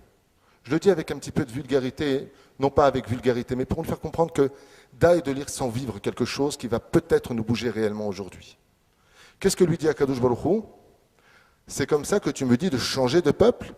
Il existe à tel endroit une prostituée. Je ne veux pas rentrer dans les détails de ce que dit la Gemara sur ça, c'est terrible. Ce n'est pas une prostituée, c'est la prostituée par excellence. Épouse-la, c'est un ordre. Hoshea ben Be'eri Miskin, il vient la voir, il va l'épouser. Et avec tout ce que nous raconte la Gemara sur cette femme, Hashem Yishmor Virachem Aleinu Val Kol Echad Israël, on voit qu'elle va lui donner 2 garçons. Une fois que les garçons sont nés, vient Kadosh Baruch Hu, vient le prophète Hoshea ben Be'eri, lui dit Garesh et Aisha Azot. Il lui dit, Ribbono Shel Olam, aujourd'hui qu'elle m'a donné 2 enfants, tu veux que je la répudie? Tu sais que je l'aime. Et il lui dit, alors pourquoi tu m'as demandé de changer les enfants d'Israël? Mais je comprends rien. Il faut faire c'est pour ça que le temple a été détruit à ce qui paraît. À Kol Divrei Elokim Chaim. Aval, pourquoi ça ne marche pas? Pourquoi d'un côté on vient nous dire, si tu ne fais pas de remontrances, tu n'aimes pas ton prochain? Qu'est-ce qu'aimer son prochain? L'emmener vers le monde futur, disent les Chachamim. Et quand tu dis quelque chose à quelqu'un, il te saute à la gorge. Et si tu viens et que tu parles aux enfants d'Israël, Dieu il t'en veut. Pourquoi? Parce que tu as fait du mal avec eux. Alors on doit dire, on ne doit pas dire, on doit faire ou on ne doit pas faire. Parashat Dvarim avant vient nous enseigner, disent les Chachamim, tu dois reprendre ton prochain si tu l'aimes, tu dis à ton prochain, Faddal, tu viens dans le bon kivoun. La réponse est aussi simple que la question. En réalité, il y a une station qu'on a ratée dans notre histoire. C'est que tant que tu fais des remontrances à ton peuple, au peuple d'Israël, avec amour et avec humour aujourd'hui, tu peux arriver à les amener à la Torah. Mais ce qu'on a oublié comme détail, ce qui représente la vraie notion de la Sinatrinam, c'est de ne jamais parler de mal des enfants d'Israël entre toi et Hachem. C'est ce qui a marqué à propos du Sefer Devarim. Moshe a fait des allusions au peuple d'Israël, tandis que tous ceux que j'ai cités avant se revenaient bien dans les Écritures, Melachim et ainsi de suite. Là-bas dans Divrei Hayamim, qu'est-ce qu'on nous dit? Ils ont parlé avec Hachem du mal d'Israël. Tes enfants ne font pas le shalom. Et pour bien comprendre cette notion, explique les sages, pose-toi la question dans ce qui est marqué dans Masechet Sota, la page 49 à Moudbet. Là-bas, on nous dit exactement ce qui se passera à la fin des temps. À la fin des temps, on sait que Bezrat Hashem, il y aura du culot en Eretz Israël, les belles filles se lèveront contre les belles mères, et ainsi de suite. La Gemara Létron, il y aura du chef-femme, il n'y aura pas d'oseille pour acheter, et c'est très long. Et à la fin, ça finit avec un Mahamar qui n'a rien à voir avec la Recha, c'est-à-dire avec le début. Jusqu'à ce qu'on dise quoi? En lanou leishaen, et là, à la vinou chez Bashamayim. Quel rapport, disent les Chachamim, entre la liste qui nous est donnée de ce qui se passerait, qu'on vit actuellement en Eretz Israël, et partout ailleurs d'ailleurs, toute cette chutzpah que l'on vit tous les jours, et le fait qu'on nous dit en fin de compte, sache une chose, tu n'auras pas d'autre choix que de dire en lanou. On peut compter que sur Dieu. Et les Chachamim, ils te disent, ça c'est la finalité qui est tout le rapport avec ce qui se passera à la fin des temps. Tu sais pourquoi Dieu fera en sorte que les parents ne seront plus respectés par les enfants, que les ennemis sortiront des maisons, disent les Chachamim dans cette Gemara, pour te faire comprendre que tu ne pourras plus compter sur tes enfants. C'est comme ça que c'est marqué. Et les Toldot Noach, d'abord compte sur toi. Après, Tchem, Etram, Et Yafet, Verroulé. מכאן, אומרים רבותינו עליהם השלום, תבין, הקדוש ברוך הוא va retirer tous les éléments. Tu crois que tu es sauvé parce qu'il y a Tsa'al, dans la Masechet Sanhedrin, il y a marqué En ben David ba, il n'y aura pas de Mashiach tant qu'il y aura une armée, tant qu'il y aura des policiers, tant qu'il y aura des Beth Mishpat en Israël. C'est pas moi qui l'ai écrit. Yelo Meshane. Mais pourquoi on en arriverait là? Pourquoi? Parce que tant que tu auras sur qui compter, Azakadosh Baruch Hu, comme il a dit le Rav Sadin, parfaitement, comprends que c'est tout moi. Et Maïnaf Kamina, qu'est-ce que ça vient nous enseigner? Tout à l'heure, j'ai entendu le Rav Sadin dire Ose Shalom Bimrumav, Ru Berachamav Ya'ase Shalom Aleinu. Vous savez ce que ça veut dire? Ça commence par quel céder? Ose Shalom Bimrumav. D'abord, tu fais le shalom dans les cieux. Prie toute la journée sans faire le moindre quitrouk sur le peuple d'Israël, parce que le shalom ne peut résider dans le peuple d'Israël que quand tu auras arrêté de dire du mal du peuple d'Israël, chez Akadosh Baruch Hu, voilà pourquoi tous les prophètes ont été violemment punis. Va épouser la prostituée, tu dis du mal de mes enfants. Eliaou, tu seras divisé en milliers de neshamot pour être témoin. Et toi, tu seras coupé au niveau de la bouche. Pourquoi? Parce que Dieu te demande une chose. Ose shalom bimruma, hu berachamav ya'ase shalom aleinu. Dieu, dans sa grande miséricorde, s'il ne voit pas de mécatrégui, comme j'ai expliqué dans un shiur, sur le domaine du Lachonara, pourquoi c'est si grave de Lachonara? Tu as vu, mais oh là là, il y a aussi, voilà. Lachonara de l'oreille. Qu'est-ce qu'il y a de si mal que ça veut dire? C'est quoi cette ironie? C'est la dîme. Vous savez, les différenciats, mais les probabilités expliquent le Lachonara avec une notion vraiment intéressante. Il dit, quand vient le Rosh Hashanah, le jour de Rosh Hashanah, les anges accusateurs des 70 nations viennent accuser Israël. Et à ce moment-là, bien sûr, on sait quand même marqué dans le Shulchan Aruch, Esav sonnait les Yaakov, Ishmaël sonnait les Yaakov. Si je vois Mohamed, il vient me dire du mal de mon fils, il n'est pas crédible. Pourquoi? Il nous déteste, il va me dire du bien. Mais si par contre il amène mon deuxième fils, Ephraïm, et Ephraïm va confirmer ce qu'a dit Mohammed, là je ne peux plus ignorer ce qu'a dit Mohammed. Quand on fait du Lachon Hara, celui qui se gave, c'est les nations du monde. Quand on vient de Rosh Hashanah et qu'il nous critique, il dit mais c'est pas nous qui le disons. Ils font retour, ils font plaie, ils refont écouter tout ce qui a été dit dans le peuple d'Israël. C'est pour ça qu'il faut faire extrêmement ces notions d'arriver au tachlet de l'histoire. Aujourd'hui, si on veut arriver au shalom, on a essayé, on a essayé par tous les moyens d'arriver au shalom. Dans 3 jours, 72 heures, l'ishkachakol. Pourquoi? On est le peuple d'Israël. Le peuple a la nuque raide. Je parle entre nous, je ne dois pas entendre. C'est un petit peu ça l'image du shalom entre nous. On sait shalom limrouma, comme on le dit à la fin en allusion. Hashem mevarer et amo ba shalom. Quand est-ce que Dieu, il est mevarer le peuple d'Israël? Ba shalom. Comme l'a expliqué le premier arabe dont le nom m'échappe, shalom c'est le nom d'Hachem, on le sait tous. Shalom c'est le nom d'Hachem. Quand tu auras fait dans le shalom, c'est-à-dire dans le nom divin, en parlant que du bien du peuple d'Israël, on n'a jamais essayé cette tendance-là. De tous les côtés, malheureusement, quand on parle, c'est ça les religieux, avec qui tu parles, il n'y a que Dieu qui t'écoute. Tu viens de provoquer que Midat Adin s'abatte sur le peuple d'Israël. Mais si Chaz ve Shalom, Baruch Hashem plutôt, tu quittes ce chemin, et que, avec ta façon de penser, ouais, moi je suis pas d'accord avec toi. On a vu dans ma Masechet Shabbat, à la page 17 à Moud Aleph, que les élèves de Beth Shammai ont sorti les épées des fourreaux, ils les ont mis sous la gorge des élèves de Beth Hillel. Ouvertement. Tu penses pas comme moi, Narclo, je te tue. Pourquoi? Parce que j'ai une bonne nouvelle à vous apprendre. Arav Ben Arouche. Yoel. Shalom. Quand tu viens enseigner au Beth Midrash, qu'est-ce que je te dis à chaque fois que tu sors? Surtout ne change jamais d'opinion. Change pas d'opinion. Tu penses qu'on doit tous faire l'armée? T'as de Sodek. Moi, je pense pas. Je suis sur un des lois de Rabbi Shimon Bar Yochai, toi, celle de Rabbi Ishmael. Ça se discute. Change pas. À chaque fois, qu'est-ce que je te dis? Change surtout pas. Parce que si tu changes, tu m'intéresses plus. Moi, ce qui m'intéresse, c'est de vivre l'histoire des téphilines. Téphilines, Gematria, Yetzerara. Dans les téphilines, il y a 4 compartiments. Il y a une mahloket, Rashi, Rabbeinu Tam, même la grosseur chez Moshe Rabba. Qui a raison? On s'en fiche.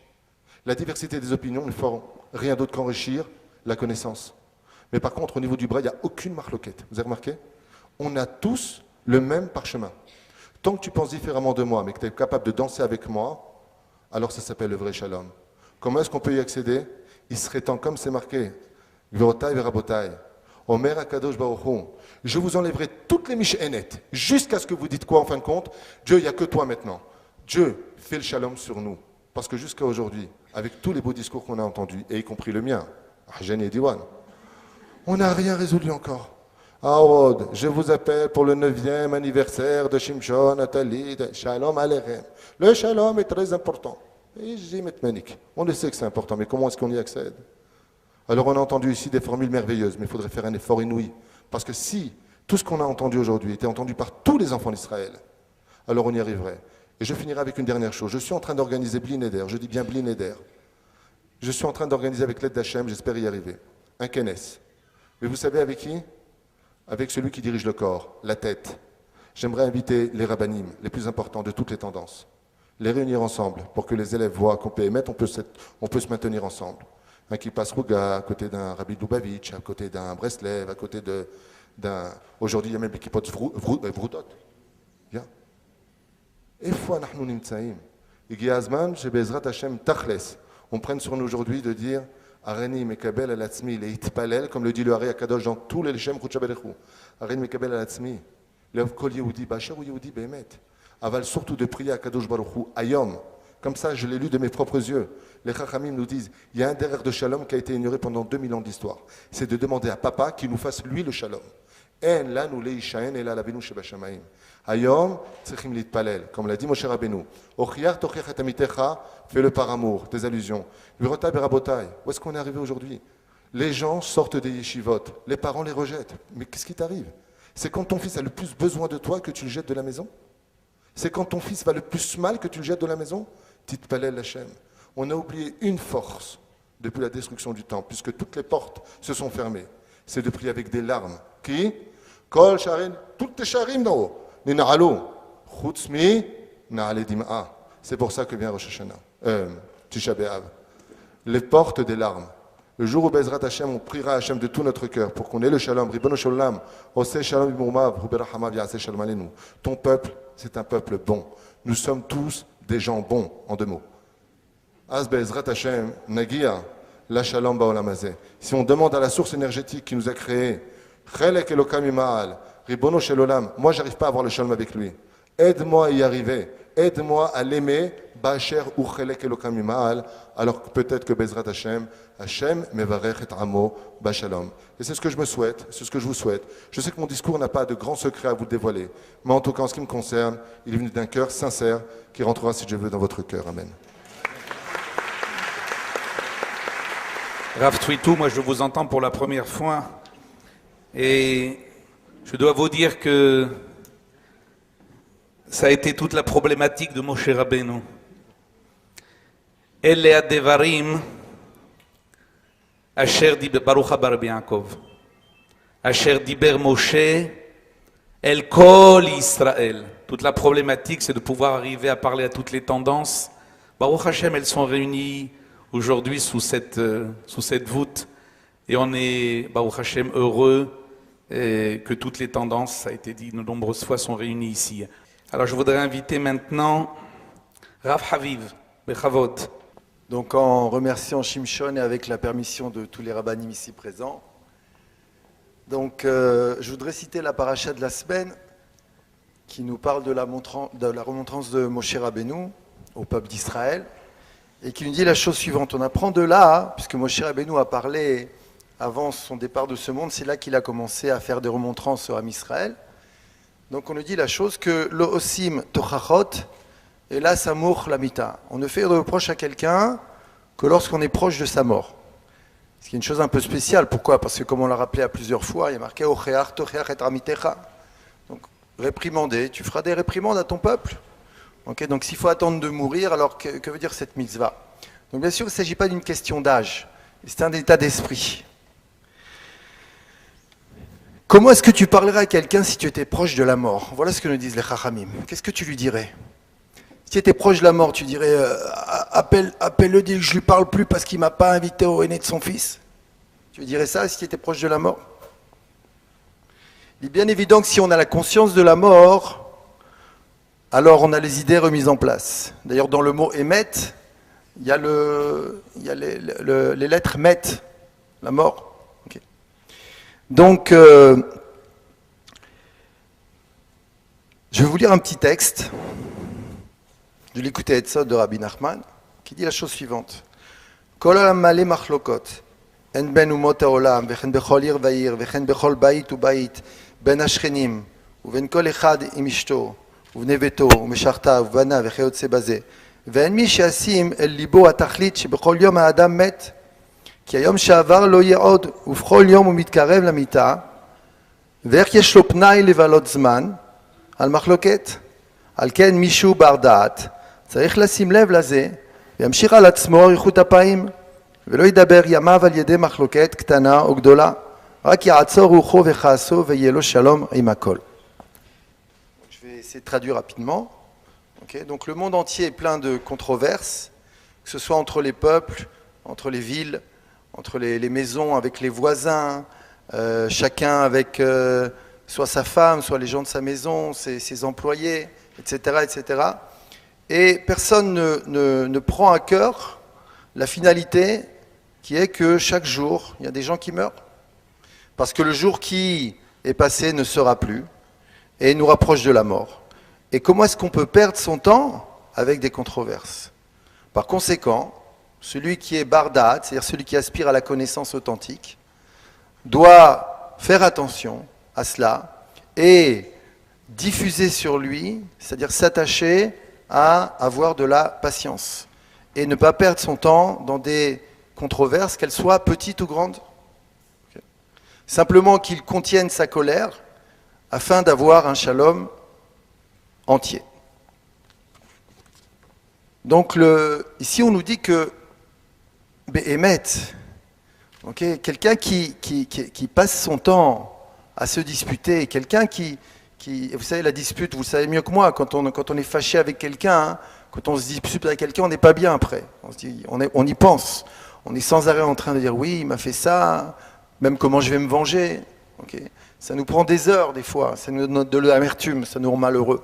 Okay. Et donc on n'est pas bien. Mais en vérité, tout ça, ça provient d'un manque de date. Ça provient d'un manque de connaissance de Dieu. Donc le date, c'est quoi? Viadata ki Hachem ou Elohim. Et vous saurez que Dieu, Hachem ou Elohim. On sait que Hachem, c'est le Dieu qui représente l'action divine de bonté. Et Elohim, c'est le Dieu qui représente la Péoula divine, l'action divine de rigueur, de contenance, de puissance. Okay. Et donc, on fait allusion ici à deux actions divines contradictoires, le Chesed et le Din. Veyadata ki Hachem ou Elohim. Le Dat, c'est la capacité, comme on l'a dit à plusieurs fois, de vivre avec les contraires. De vivre avec les contraires. Pas forcément de donner une réponse à la contradiction, mais de vivre avec les contraires. De la même manière que le fondement du judaïsme est basé sur le couple, et que le couple, c'est quoi? Le couple, c'est deux individus qui n'ont absolument rien à voir l'un avec l'autre, et qui, Baruch Hashem, vont vivre toute leur vie ensemble. Et regardez, okay, comment est-ce qu'elle s'étudie la Torah? La Torah, c'est la vérité. Baruch Hashem, la Torah, c'est la vérité. Donc il y a quelqu'un, il a entendu dire que la Torah, c'était la vérité, et il a dit, la Torah, je voudrais apprendre la vérité. On a dit, d'accord, viens, je vais à un cours de Talmud. Ah, il était content. Ok, je vais enfin savoir ce que c'est la vérité. Je veux savoir ce que c'est la vérité. Il est arrivé, on lui a dit, voilà, lui, il pense blanc, et lui, il pense noir, et lui, il pense rose, et lui, il pense jaune. Et alors, qu'est-ce qui a raison? Ok? Et il dit tous. Quoi tous? Elou ve'elou, divrei Elohim chaim. L'un et l'autre sont les paroles du Dieu vivant. Quoi? C'est ça la vérité. Si vous regardez bien, hein, la sagesse juive ne se transmet que par des contradictions. Et sachez une chose, j'imagine que beaucoup de gens ici étudient. Mesdames, vous n'avez pas besoin d'étudier la Gemara parce que vous êtes une contradiction en vous-même, Baruch Hashem, et qu'on a beaucoup de mal à vous comprendre. Mais nous les hommes, si on n'étudie pas la Gemara, hein, on tombe facilement dans le piège de l'idéologie, de la bêtise, de la vulgarité intellectuelle, d'arriver avec ses gros sabots et de dire comme le Rav Tutu l'a cité, oui, c'est moi qui ai raison et les autres, je ne les supporte pas, et c'est de l'idéologie, c'est de la bêtise. Celui qui étudie la pensée juive dans son essence, la Gemara, alors lui, il commence à avoir le sens de la nuance, le sens des subtilités. Il commence à comprendre que c'est pas parce que lui il dit ça et lui il dit ça, hein, qu'il y a un bon et un méchant. C'est pas comme ça la vie. C'est pas comme ça la vie. Celui qui comprend ça, il commence à avoir du da'at. Celui qui comprend ça, il commence à essayer de rentrer dans le monde de l'autre, essayer de savoir, mais qu'est-ce qu'il a? Pourquoi est-ce qu'il pense comme ça? Pourquoi est-ce qu'il pense comme ça? Celui qui en a pas, il dit plus qu'il pense pas comme moi, c'est un menteur. Celui qui en a pas, ce qui comprend pas que ce que c'est un mari, ce que c'est une épouse, alors lui, il tombe dans le monde de la marloquette, c'est normal. C'est normal. Je donne un petit exemple. J'étais dehors, devant la synagogue, et je vois quelqu'un en train d'hurler au téléphone. Il dit, oui, oui, oui, oui, oui, et il crie, il hurle, et il saute en l'air. Alors, j'imaginais qu'il était en train d'engueuler son fils. Bon, il termine, et comme il a vu que je l'ai entendu, il a voulu justifier. Il dit, tu sais, je vais t'expliquer, hein. Ok, d'ailleurs, je vais te demander ton avis. En vérité, il ne voulait pas mon avis, il voulait que je lui dise qu'il a raison. Il m'a dit, qu'est-ce que tu penses de ça? Mes parents ont fait leur alia depuis 1 mois. Et comme ils ne voulaient pas nous déranger, ils ont pris un hôtel dans la ville où ils habitent maintenant, qui est une ville qui a 1 demi-heure de route de la maison. Okay. Et comme là, ils ont reçu leur maison, ils étaient dans l'hôtel, dans la maison, ils ont reçu leur maison. Donc on a fait le déménagement a eu lieu vendredi. Et bien sûr, ils ne pouvaient pas rester dans une maison avec des cartons. Shabbat, ils sont venus chez nous. Et sache que pendant le mois où ils étaient là, ils ne voulaient tellement pas déranger, ils sont venus que 2 jours chez nous pendant 1 mois. Super. Bon. Il dit, et figure-toi, que une fois le Shabbat passé, moi je devais aller dans cette ville, je suis agent immobilier, j'avais des maisons à présenter dimanche matin. Donc samedi soir arrive, je dis, chérie, tu sais quoi? Demain matin, je raccompagne mes parents à la maison. Elle lui répond, il en est hors de question.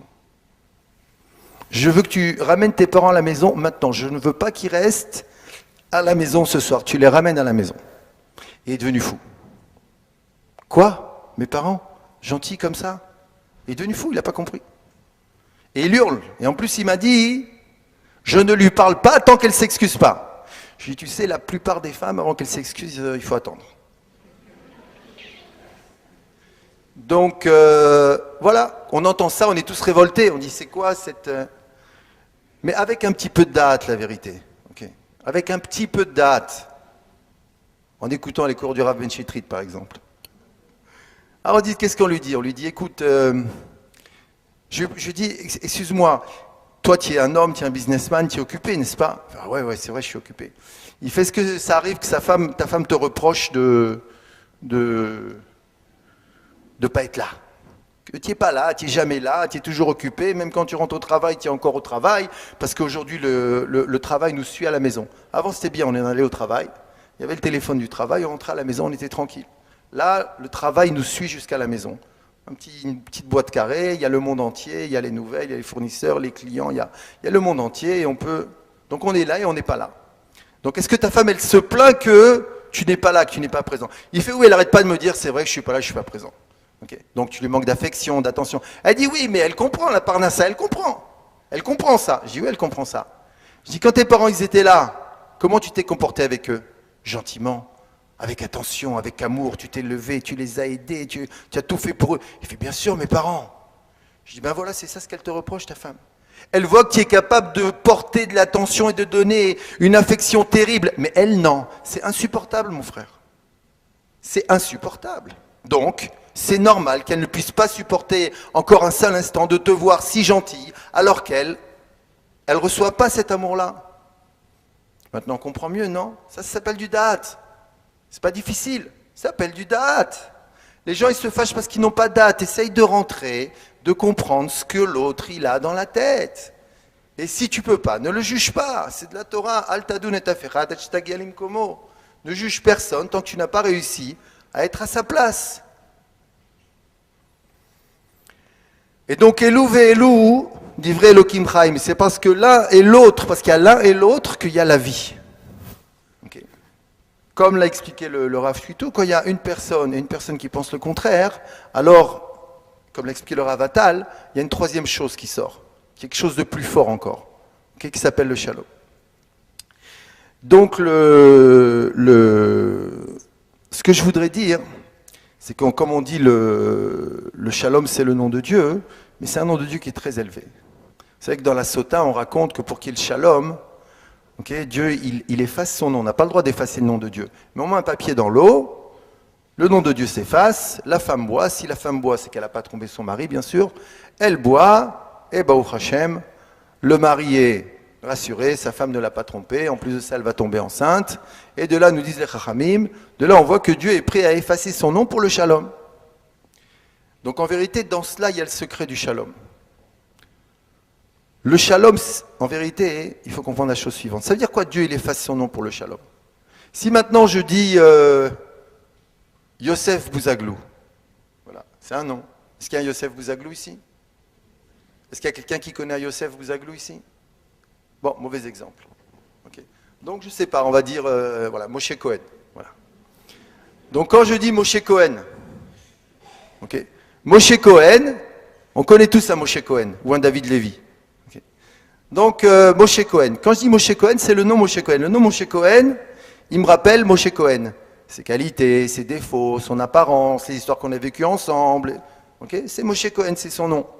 Mais entre Moshe Cohen, le nom, et Moshe Cohen, admettons que ça soit lui. Et le vrai Moshe... Ah, c'est... Et le vrai Moshe Cohen. Ok? Fort comme un roc, j'allais dire. Entre Moshe Cohen et le vrai Moshe Cohen. C'est-à-dire la personne en elle-même. Qu'est-ce qui est plus proche de la vérité qui s'appelle Moshe Cohen? C'est lui-même.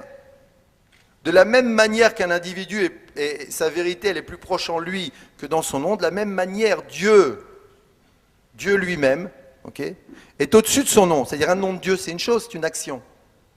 Mais Dieu lui-même, il est au-dessus de son nom. Quand on efface le nom de Dieu pour le shalom, ça ne veut pas dire que Dieu, il s'est mis de côté pour qu'il y ait le shalom entre l'homme et la femme. Non.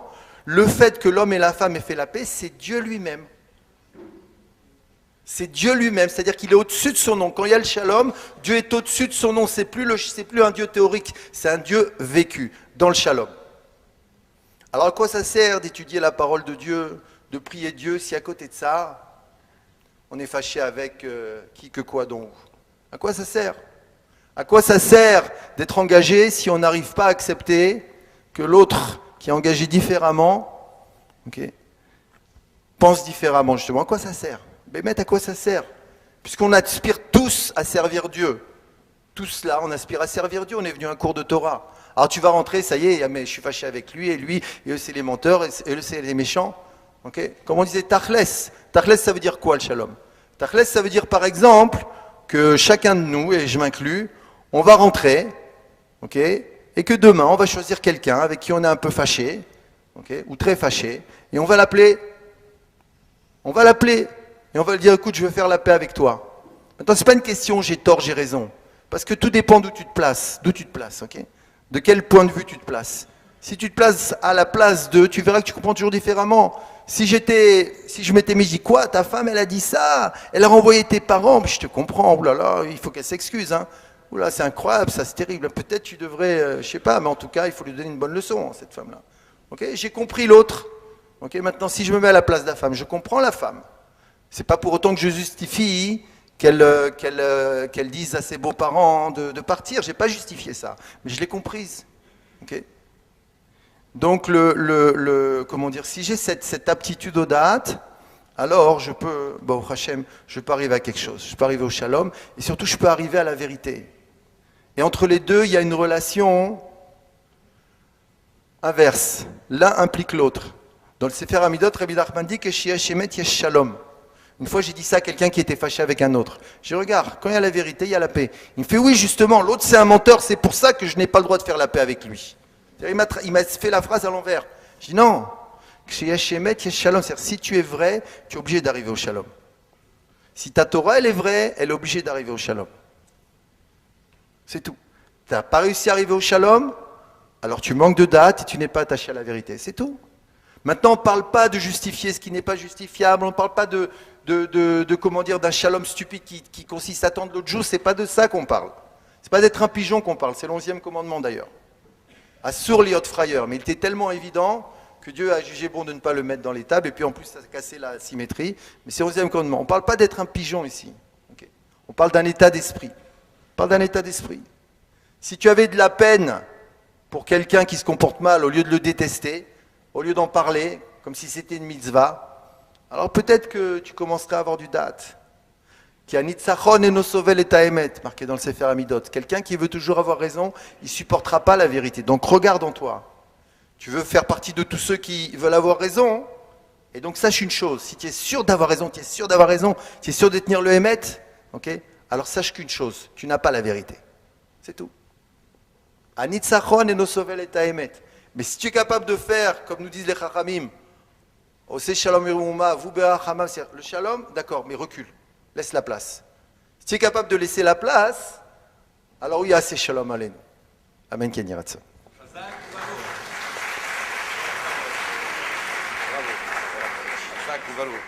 Zak Baruch. Ravi Rabotai, l'heure avance, on va rapidement demander au Rabbeinu Bevakasha de venir prendre la parole, nous parler du shalom, Bevakasha, Kvod Rav. Tov, alors, Erev Tov, comme disait tout à l'heure les rabbinim qui m'ont précédé, quand on intervient un petit peu plus tard dans l'ordre des intervenants, c'est de plus en plus difficile de parler parce qu'effectivement chacun a déjà évoqué un certain nombre de sujets. Moi j'étais en train de prendre des notes au fur et à mesure et j'ai changé finalement à plusieurs reprises le programme de ce que je devais dire. Mais finalement en entendant un petit peu tout ce que j'ai pu entendre ce soir, je pensais un petit peu à ce qu'avait dit le Rav Steinman lorsqu'il est venu en Europe. Il était venu en Europe il y a quelques années de cela et j'avais eu le plaisir de le voir à Paris. C'était au Carrousel du Louvre, je me souviens. Et tout le monde attendait à ce qu'il se fasse un discours extrêmement complexe, faire des pilpoulim de Torah, rentrer dans des explications complexes de Gomarot, etc. Et il a pris la parole, à la surprise de tout le monde, et il a dit, vous savez, j'ai parcouru 40 000 kilomètres en avion, alors qu'il était quasiment presque centenaire. J'ai parcouru 40 000 kilomètres en avion pour expliquer finalement c'est quoi la Neshama d'un Yehudi. C'est quoi l'importance de la Neshama d'un Yehudi, tout simplement. On parle de coloration religieuse, on parle de couleur de kippot, on parle de couleur de costume ou de chemise. Et voilà que le Rav Steinman, un des grands maîtres de la génération, finalement il a expliqué avec ces mots extrêmement simples, c'est quoi la Neshama d'un Yehudi. Et ça justifie en soi d'y porter toute notre attention, quelle que soit son origine, quel que soit son degré de pratique religieuse, quel que soit son état d'avancement. Nous sommes, comme c'est marqué dans la Torah, Mamlechet, Kohanim, Vegoy Kadosh. Lorsqu'on a compris ce qu'a dit Akadosh Baruch Hu et la place qu'il nous a réservée dans le clan Israël, Mamlechet, Kohanim, Vegoy Kadosh, c'est-à-dire un peuple, c'est difficile à traduire en français, un peuple de rois, Goy Kadosh, un peuple consacré, eh bien on voit finalement quelle est notre mission.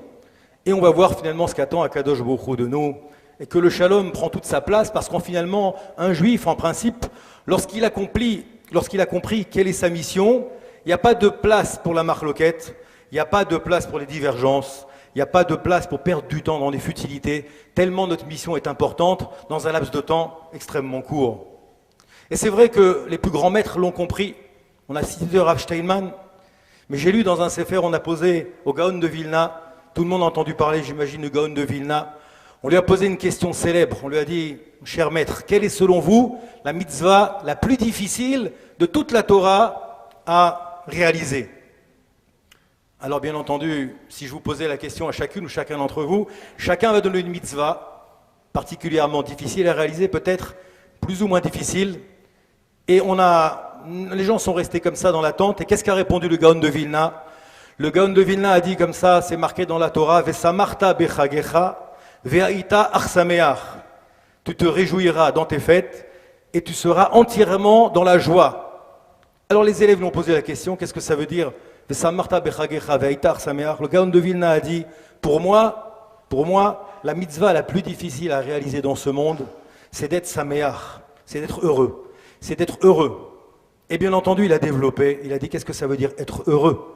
Être heureux, selon le Gaon de Vilna, c'est pas s'extasier, c'est pas sauter en l'air inutilement. Il a dit être heureux, c'est quoi? C'est être à sameach bechelko, c'est-à-dire être content de son sort. Comme l'a dit tout à l'heure un des rabbinim qui a pris la parole tout à l'heure, il a dit le problème, c'est qu'on n'est jamais content de notre sort. On envie toujours ce qu'a notre voisin, notre voisine, on regarde toujours à côté, on regarde toujours la partition du musicien qui est à côté de nous, mais on ne joue jamais notre partition, la partition que Akadosh Baruch Hu nous a donnée. Et ça, c'est le problème. Et la raison pour laquelle le shalom est si difficile peut-être à mettre en musique, si on reste dans ces terminologies, c'est qu'on ne joue pas notre partition. Et le Gaon de Vilna a répondu, quelqu'un qui est vraiment saméar, qui est content de son sort, s'il est saméar, alors il est en shalom. S'il est en shalom avec lui-même, alors il y a peut-être une chance qu'il soit en shalom avec autrui. Et s'il est en shalom avec autrui, il y a peut-être une chance qu'il soit en shalom avec Akadosh Baruch Hu. Parce que nos chachamim nous disent une personne qui n'est pas en paix, en sérénité avec lui-même ou avec elle-même, il y a très peu de chances qu'il arrive à être en shalom avec son voisin, avec autrui, et il y a encore moins de chances qu'il soit en shalom avec Akadosh Baruch Hu. Le shalom fonctionne dans 3 directions, comme nous disent nos chachamim. Et le Gaon de Vilna expliquait à Sameach Bechelko, ça veut dire la joie qu'on éprouve à Sukkot lorsqu'on sort de sa maison pour aller habiter dans une cabane. Ça veut dire c'est pour revenir aux valeurs fondamentales de notre vie sincère, de notre vie telle qu'Akadosh Baruch Hu il a prévu pour nous. Ça c'est difficile à atteindre. On a posé à des ingénieurs qui passaient un examen d'entrée à IBM. On leur a dit voilà, on va vous donner une épreuve extrêmement difficile, on vous donne un petit bout de papier. Vous allez nous écrire en quelques mots qu'est-ce que vous feriez s'il restait 6 mois à vivre. Et on les a laissés dans une pièce. Chacun a écrit, a gratté. On a repris les copies, on a regardé les copies, très bien. Chacun en a mis une note, on a gardé les copies. On a dit maintenant on vous donne un papier. Qu'est-ce que vous feriez si vous restez maintenant 1 mois à vivre? Alors chacun a écrit, déjà la copie était plus courte, n'est-ce pas? Et puis chacun concentré. On a ramassé les copies, on a mis une note. Enfin, on a donné une feuille une 3e fois, et puis on a dit maintenant, qu'est-ce que vous feriez si vous restez 1 heure à vivre? Et là, les gens, effectivement, se sont posés les questions, et puis ils ont écrit, ils ont un petit bout de papier comme ça, et puis ils ont écrit chacun 2-3 phrases, et on a ramassé les copies. Et on s'est rendu compte, finalement, les examinateurs, lorsqu'ils ont pris les copies de chacun des candidats, ils se sont rendus compte que chacun s'était concentré dans cette dernière épreuve uniquement sur les choses fondamentales de la vie, comme l'a dit le Rav Raviv tout à l'heure, quelle relation j'ai avec mon épouse, que j'ai pas appris suffisamment pour dire combien j'aimais à mes enfants, combien je les aimais, à mes parents, le manque de kavod, à mon épouse, tous les manques d'attention que j'ai pu avoir par rapport à elle, et on est revenu aux valeurs fondamentales. C'est ce qu'a expliqué le Gaon de Vilna. Enfin, effectivement, on a lu dans cette semaine, j'ai lu une petite texte du Chafetz Chaim. Le Chafetz Chaim, on raconte qu'il y avait deux personnes qui étaient en train de discuter, deux copains. Et puis un copain dit à son ami, comment ça va? Alors comme toujours on dit, bon, Hachem, tout va bien, mais bon, si maintenant sur tel ou tel sujet, ça ferait pas de mal si sur tel ou tel sujet, ça allait un petit peu mieux, un petit peu de parnassa, un petit peu d'atzlacha dans le travail, un petit peu d'atzlacha dans le limoud. Le Chafetz Chaim était à côté, il a entendu ça, il est venu, il s'est déplacé, il a dit, Mechila, si je peux me permettre d'intervenir, vous avez dit ça ferait pas de mal si dans tel ou tel sujet ça allait mieux. Est-ce que vous en êtes convaincu? Parce que peut-être que finalement, ce qu'Akadosh Baruch Hu a prévu pour vous, c'est vraiment ce qu'il faut pour vous. Et si peut-être ça allait un petit peu mieux dans tel ou tel domaine, en vérité, eh bien ça irait peut-être bien plus mal pour vous. Ce qu'a voulu dire le Chafetz Chaim en vérité, avec des mots extrêmement simples, il a voulu dire qu'en vérité, comme on dit Gamzul et Tova, c'est pas un Gamzul et Tova qu'on dit à la légère. Gamzul et Tova, ce qu'Akadosh Baruch Hu il a prévu pour toi, même dans la difficulté, même dans les épreuves, c'est vraiment ce qu'il te faut, et c'est ce avec quoi tu vas pouvoir avancer, ce avec quoi tu vas pouvoir grandir, ce à travers quoi tu vas pouvoir te mesurer. Et le problème du shalom, finalement, c'est cette équation difficile à résoudre, en vérité, c'est d'arriver à dire, finalement, de regarder un petit peu sa partition et de dire où est-ce que je peux progresser. Si je commence à progresser, à avancer, à corriger, à rectifier les défauts qui sont les miens, pas ceux de mon voisin, pas ceux que je vois toujours en face, mais j'oublie de voir mes propres défauts, alors effectivement, le shalom va s'installer naturellement. Il va s'installer chez soi, puis comme je l'ai dit tout à l'heure, va s'installer chez autrui, et puis il va s'installer ensuite, bien entendu, avec Akadosh Baruch Hu. Et je vais développer une relation de sérénité vis-à-vis de tout mon entourage. Enfin, la relation de shalom, elle peut effectivement s'instaurer dans un couple, elle peut s'instaurer dans une famille, elle peut s'instaurer dans une communauté, et on voit de nombreuses histoires. J'ai assisté une fois à un fiançailles, et puis il y avait un jeune khatan, un futur khatan, on lui a demandé de dire quelques mots. C'est quelqu'un qui étudiait à la yeshiva. Il a pris la parole, il a dit quelque chose que j'ai trouvé vraiment admirable. Il a dit, vous savez, moi, tout ce que m'ont appris mes maîtres, si finalement, dans toute ma vie de mari, je ne me comporte que comme le Shulchan Aruch me l'indique, alors je ne devrais pas avoir de problème dans ma vie. Parce que je ferai que ce qu'Akadosh Baruch Hu m'a demandé de faire.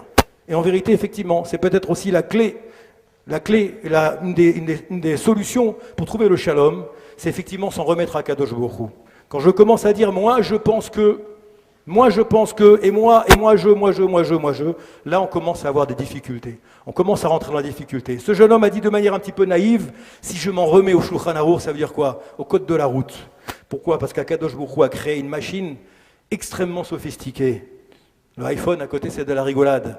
L'être humain, je discutais avec un neurologue de l'hôpital Hadassah il y a de cela moins d'un mois, neurologue, un très grand professeur, parce qu'il y avait quelqu'un qui avait des gros soucis. Il avait fait une hémorragie cérébrale. Ce professeur m'a dit, vous savez, le cerveau de l'être humain, on n'en a pas exploré encore plus que 10%. Et encore 10%, c'est déjà beaucoup quand on arrive à comprendre ce qui se passe dans la tête d'un individu.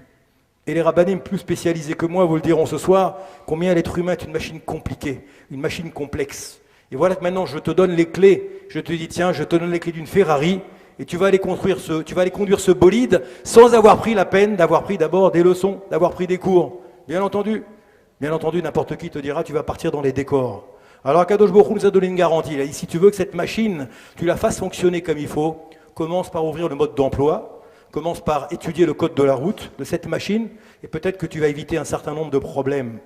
Et la raison pour laquelle on a du mal à trouver le shalom déjà en nous, et puis bien entendu à irradier ce shalom autour de nous, c'est parce que justement, on n'a pas souvent le bon réflexe d'aller prendre ce mode d'emploi et de le compulser. Par l'intermédiaire de rabbanim, par l'intermédiaire d'ouvrages, par l'intermédiaire de tout un ensemble de choses. Aujourd'hui, Baruch Hashem, aujourd'hui les moyens ne manquent pas pour étudier la Torah. Eh bien on oublie des fois qu'il faut aller compulser ce mode d'emploi. Et effectivement, ce jeune homme, il a dit de manière naïve, si toute ma vie j'essaye de m'efforcer de suivre le Shulchan Aruch, alors Bezrat Hashem, peut-être que j'aurai pas de problème dans ma vie.